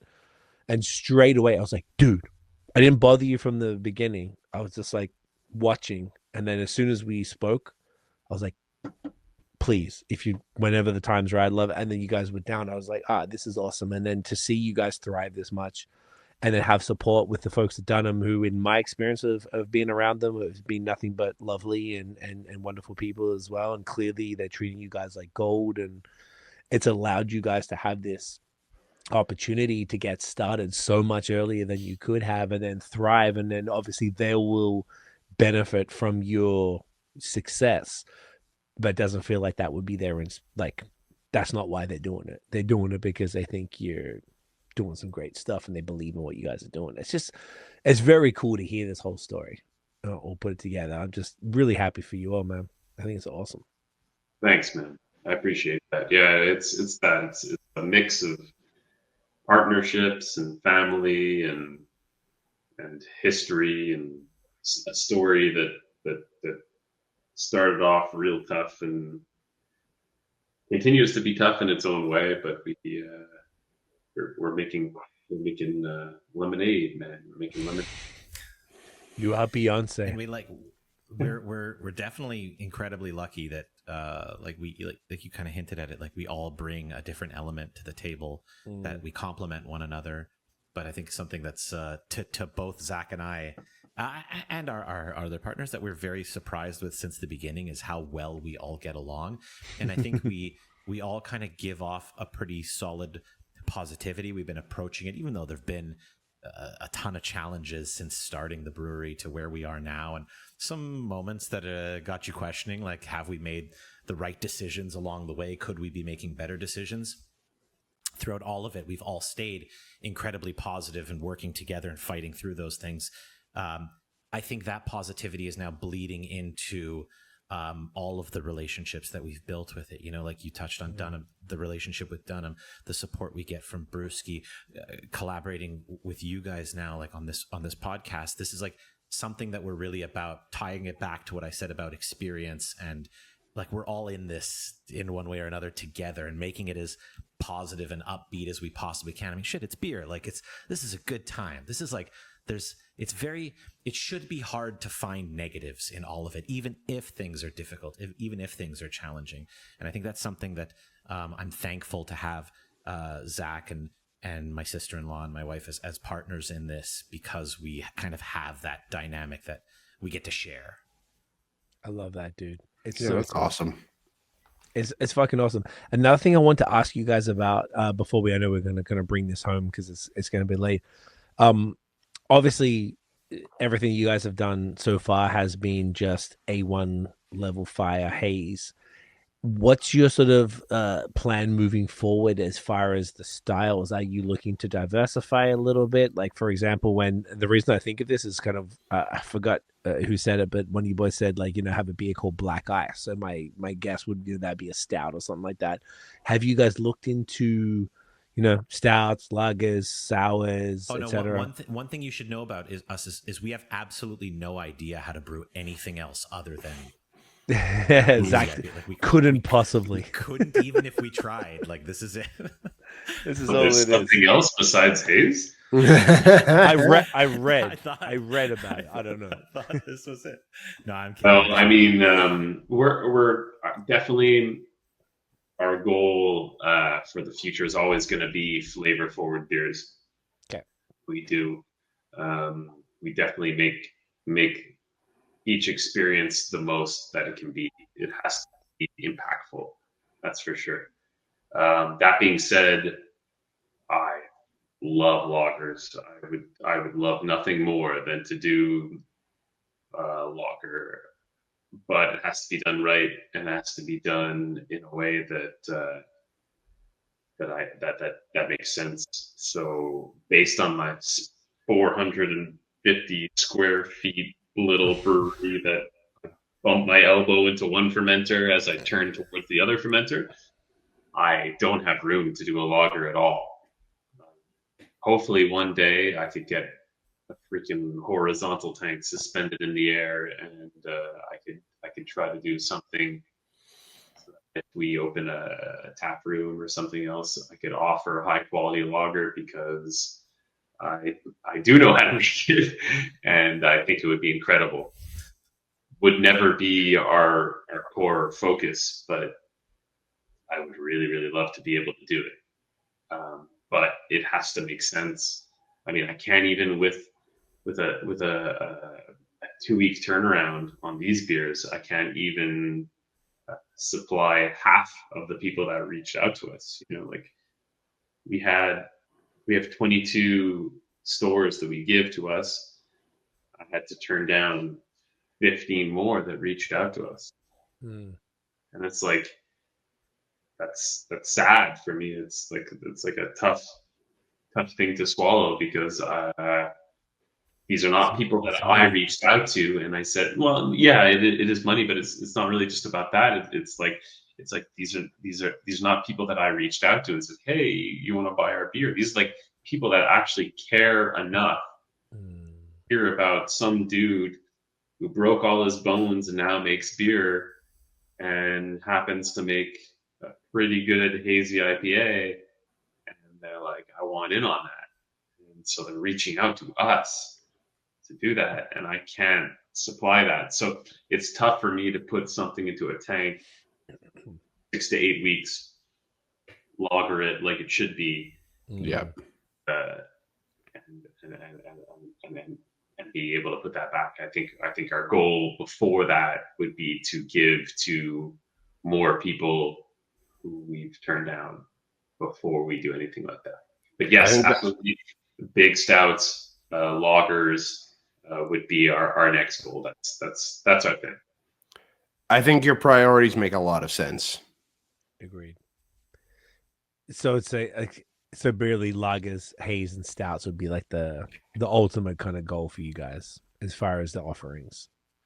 Yeah, I think the sours, the barrel aged stuff is really, really nice. I like it a lot, but it's not necessarily where I see us fitting in the area. Like, has a fantastic sour program going already. So I think for us, if it's going to be barrel aged, it's going to be stouts. It's going to be big beers. I think what fits for our model is big flavor forward or slow lagers. Totally.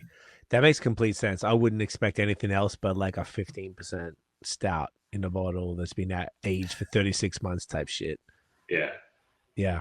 I get it. It's once again, it's early days. I was just curious to see where both your heads were at as far as like where you could take it.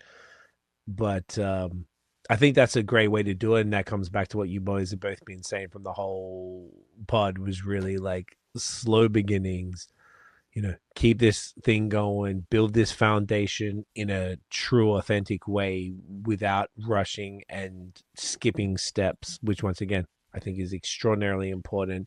Servicing your accounts that support you, adding in the new ones as you can, making sure that people come in to the boutique at Dunham are able to get the beer as well, and then looking into your own personal sort of taproom experience when you can. And I think that makes sense for like the growth plan.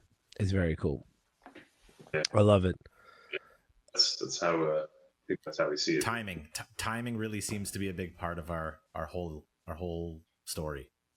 Yeah. That makes sense. We're gonna do it. We're gonna do it right. Yeah, that's good. So then to bring this home, is there anything like as far as like the larger goals that we hadn't talked about that you wanted to let people know where it's going, or is there anything else over and above what we were talking about, or it's really just like getting the beer to those people and there's nothing really else in the meantime that's like worth bringing up as far as like more long-term sort of goals for you guys, that where people could expect to see Bad Bones to go, being as only 3 months in, like 3 years time, as far as like where you guys picture it all? Dave? I think we kind of already touched on it, like to get to our own retail spot is, let's say, within the next year, assuming things keep going the way we want them to, then having our own separate facility that we can welcome people to and kind of just keep spreading that beer further and further. Again, assuming the demand is there. So I guess if there's anything, the big takeaway is like to expect us to continue to take those incremental steps at the pace that we go. Right. Yeah. We're not here to take over the world. We're here to ensure that we continue to do us and what we're proud of, and that involves giving an experience to each person that drinks our beer. And if that means it's a tap room where people can come and buy our cans and sip on our beer in an area that looks like it's upside down car with a I was about to say, imagine it's like a Disney like Universal Studio shit. Yeah. It's like the haunted elevator, you know, like there's just always And like a truck and a car always colliding. You have to make your but pint. like 30 seats and everyone like just a really big car and it's just a wreck and you just gotta like dodge the metal stuff. Like, can I get a pint? Yeah. I Lots mean, of practical effects, lots of sound effects, lots of lighting. just like all of a sudden, just like a little crash sound, all of a sudden, just wake people up. Like, oh, all the Screeching service dogs are like, people, "Ow!" people shrieking. The children in the little fucking what do you call them? The strollers are just losing their minds. That could be fun, boys. That could be fun. I feel like An amusement park. 5 years from now, amusement park. We're going in. Have you ever been to an amusement park brewery? Because I fucking haven't, and I feel like It's Bad time. Bones in the what's the area of Dunham in that called? What'd you call it again, bro? Like the Eastern Townships. Eastern Townships. Fuck, sorry. I moved away from Montreal. Forget all the names. But yeah, it's like that area is so beautiful. It's so fantastic. It's like there's so feel much like- popping out there. Oh, like I fucking love the townships. It's the best. Like my wife and I with our son have gone there the past 2 summers and we've just had absolute fucking blast. Just gotta say though, I don't think Bad Bones is the best name for a theme park. I feel like that's just asking for trouble. Absolutely. It's begging for lawsuits. Liability Lots of insurance, boys. And Look at even if that, insurance. and Actually, even you if know not what? for It is a that, bit it's of a- just even if not for that, it's just not the best marketing. I feel like that might turn people away. Maybe Dave's OnlyFans videos can turn it around. Yeah, exactly. I'm subscribing. 80% Already. We're gonna do something that's that represents us, that's gonna look like us, that's gonna have our vibe in this beautiful area. I think that's really, really important. And Yeah. Yeah. admittedly, good beer, good vibes, good story, bad story that turns into a good story. Yep. That's it. Yeah, and that's the spin on that. I love it, boys. Guys, this has been awesome. Thank you both so much for your time and for An absolute pleasure. yeah, man. It's just been Pleasure's so all ours. Thank you so much. Yeah, thank you guys. it truly is. It's so awesome. And these beers, I'll tell you again off air. I think I was telling you guys beforehand when we had the pee break. Like this is just next level shit. Top It's tier. so good. It's so next level. And once again, you got to remember it's only 3 months in, and like where this can go from here is terrifyingly incredible. So I'm just super happy for you both. This does not taste like 3 months in beer. Like this does not taste like testing the waters beer. Like this is top tier shit. No tier shit. exaggeration. And you guys should be Not- extremely proud, extraordinarily proud. This is some stuff that like I'd be like, if any American wants to trade, I'd be like, you better be giving me double for these ones. Like this is like, it's very cool, man. I feel like you guys have really delivered on what you guys tried to hit.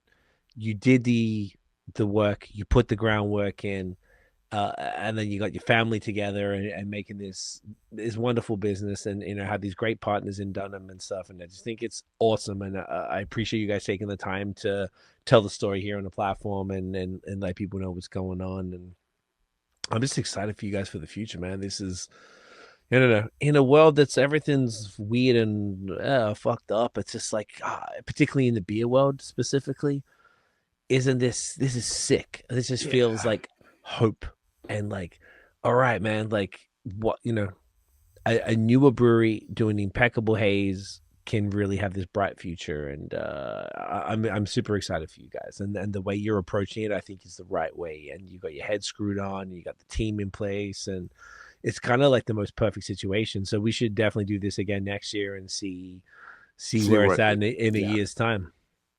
Well, We thank love you so that. much. And Really yeah, nice. thank you for saying that. We are super proud and really, really glad that you guys enjoyed the beers, and we'd be Enjoyed. So. really thankful to share a beer with you anytime.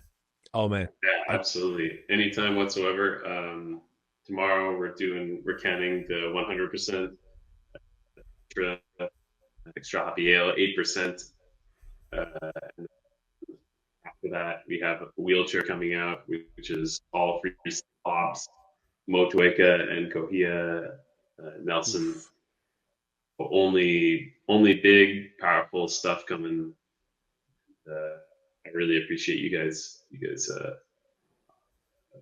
sitting down with us. Man, Oh, honor and a pleasure. It's such a pleasure. My goodness. You guys the best. What we'll do, we'll wrap this up on here. Stick around, we'll finish up off air. But Zach, Dave, guys, thank you again. So good to meet you, Dave. So good to see you again, Zach, man. Like, just congrats. Truly, truly congrats. And like, I just fucking really, truly, we're here with you guys. Anything that we could ever do to help, we're here. This is beautiful. This is everything we want to see in beer. So proud of you both. It's a beautiful thing. Where can everybody find Bad Bones online and in real life? We are at Bad Bones Beer on all the internet things. Good man. Badbones.com. And our beers are available at a list of craft beer stores, but you can find it at all times at the Dunham Brew Pub on tap and in the Dunham Boutique. That's in Dunham, Quebec. Dunham, Quebec. Only an hour south of Montreal. Yeah. Just drive on down. It's a beautiful region. Or like a 15-minute drive from the Vermont border up north. All that. You could do that. You could have to see our friend Kevin at La Canette, our friend Marty out there in the South Shore, amongst other. We got a little list of distributors that get our stuff. It's very, very small, couple cases, and then that's it. But when it's gone, it's gone. As far as we can, and I am doing my very, very best to get it as far as I can. But it's not much, so I guess just stay tuned. If you have someone that you can listen to this podcast, and you have a store that you really, really need to get our beer, message me, and I will do my very, very best. I love that. That's a great message. Any drinker who wants it in a specific store, reach out to Bad Bones. Any store who wants to get involved, reach out. The boys are going to do what they can to get it out there. Otherwise, just get down to Dunham and get right down to the source and get it from there and take the trip. It's a beautiful part of the world, honestly. Like the townships are glorious. Oh, the townships are bumping. Like get out there. It's a great region for beer. It's really a great region food, for beer. Coffee, wine. Yeah. Wine is killer, bro. We went there right before we moved to Hamilton here.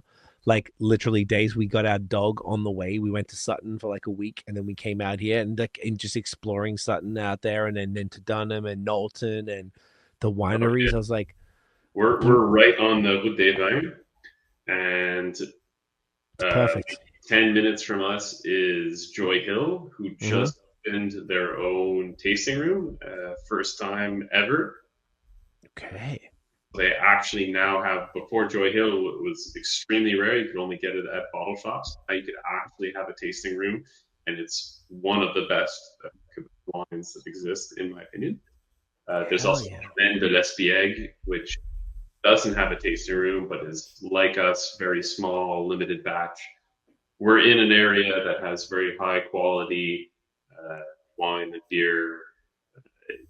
Really worth it to pop. Coffee, Yamabiko is incredible. And my good friend Carolina Frere, the cafe in Knowlton. What's it? Carolina Frere. Yes, Simon. That's the one. Oh my god, So Simon was my homie from Montreal. Yeah. He worked at Gamba. Him and his brother were like the fucking barista champions of Quebec. And then they went and opened up a cafe in Little Italy, which we went to Montreal last summer, and we went and saw him there. Coffee was impeccable, and then they opened a second one out in Knowlton as well, and I'm like super proud of them, and their coffee is impeccable, and this that cafe, that cafe in Knowlton is fire. It's so good. Yeah, for sure. Yeah, it's just a beautiful part of the province, and so many reasons also, to go out there. Talks that they're going to be opening a theme park there in the next few years. A theme park that may or may not have car accidents and all sorts of fun stuff for the whole family. How could you not expect to get severely injured? Their name was Bad Bones. The liability insurance covers it all, folks. You're all good. Bring your own bandages. Don't burn plaster of Paris. Oh my god. You get Bring your own bandages. That's going to be the name of That- a beer. Oh, the marketing writes itself. Oh, That's the name of our next beer. Bring your own bandages. let's talk about that off air, boys. I love it. Stick around. Let's wrap this up. We'll Cheers, talk off air. Zach and Dave, honestly, bro, appreciate you both immensely. Thank you so much, guys. Thank you so much for watching and listening. If you enjoyed the episode, smash the thumbs up, hit subscribe below, hit that notification bell, Nathaniel. Ding. So you know when the new drops. Follow us everywhere at BAOS Podcast and Nathan Does Beer. Check out the long form audio, Spotify, Apple Podcast. You know the fucking vibes, guys. We'll see you in the next episode. Get in you. Cheers. Cheers. Thanks, fellas.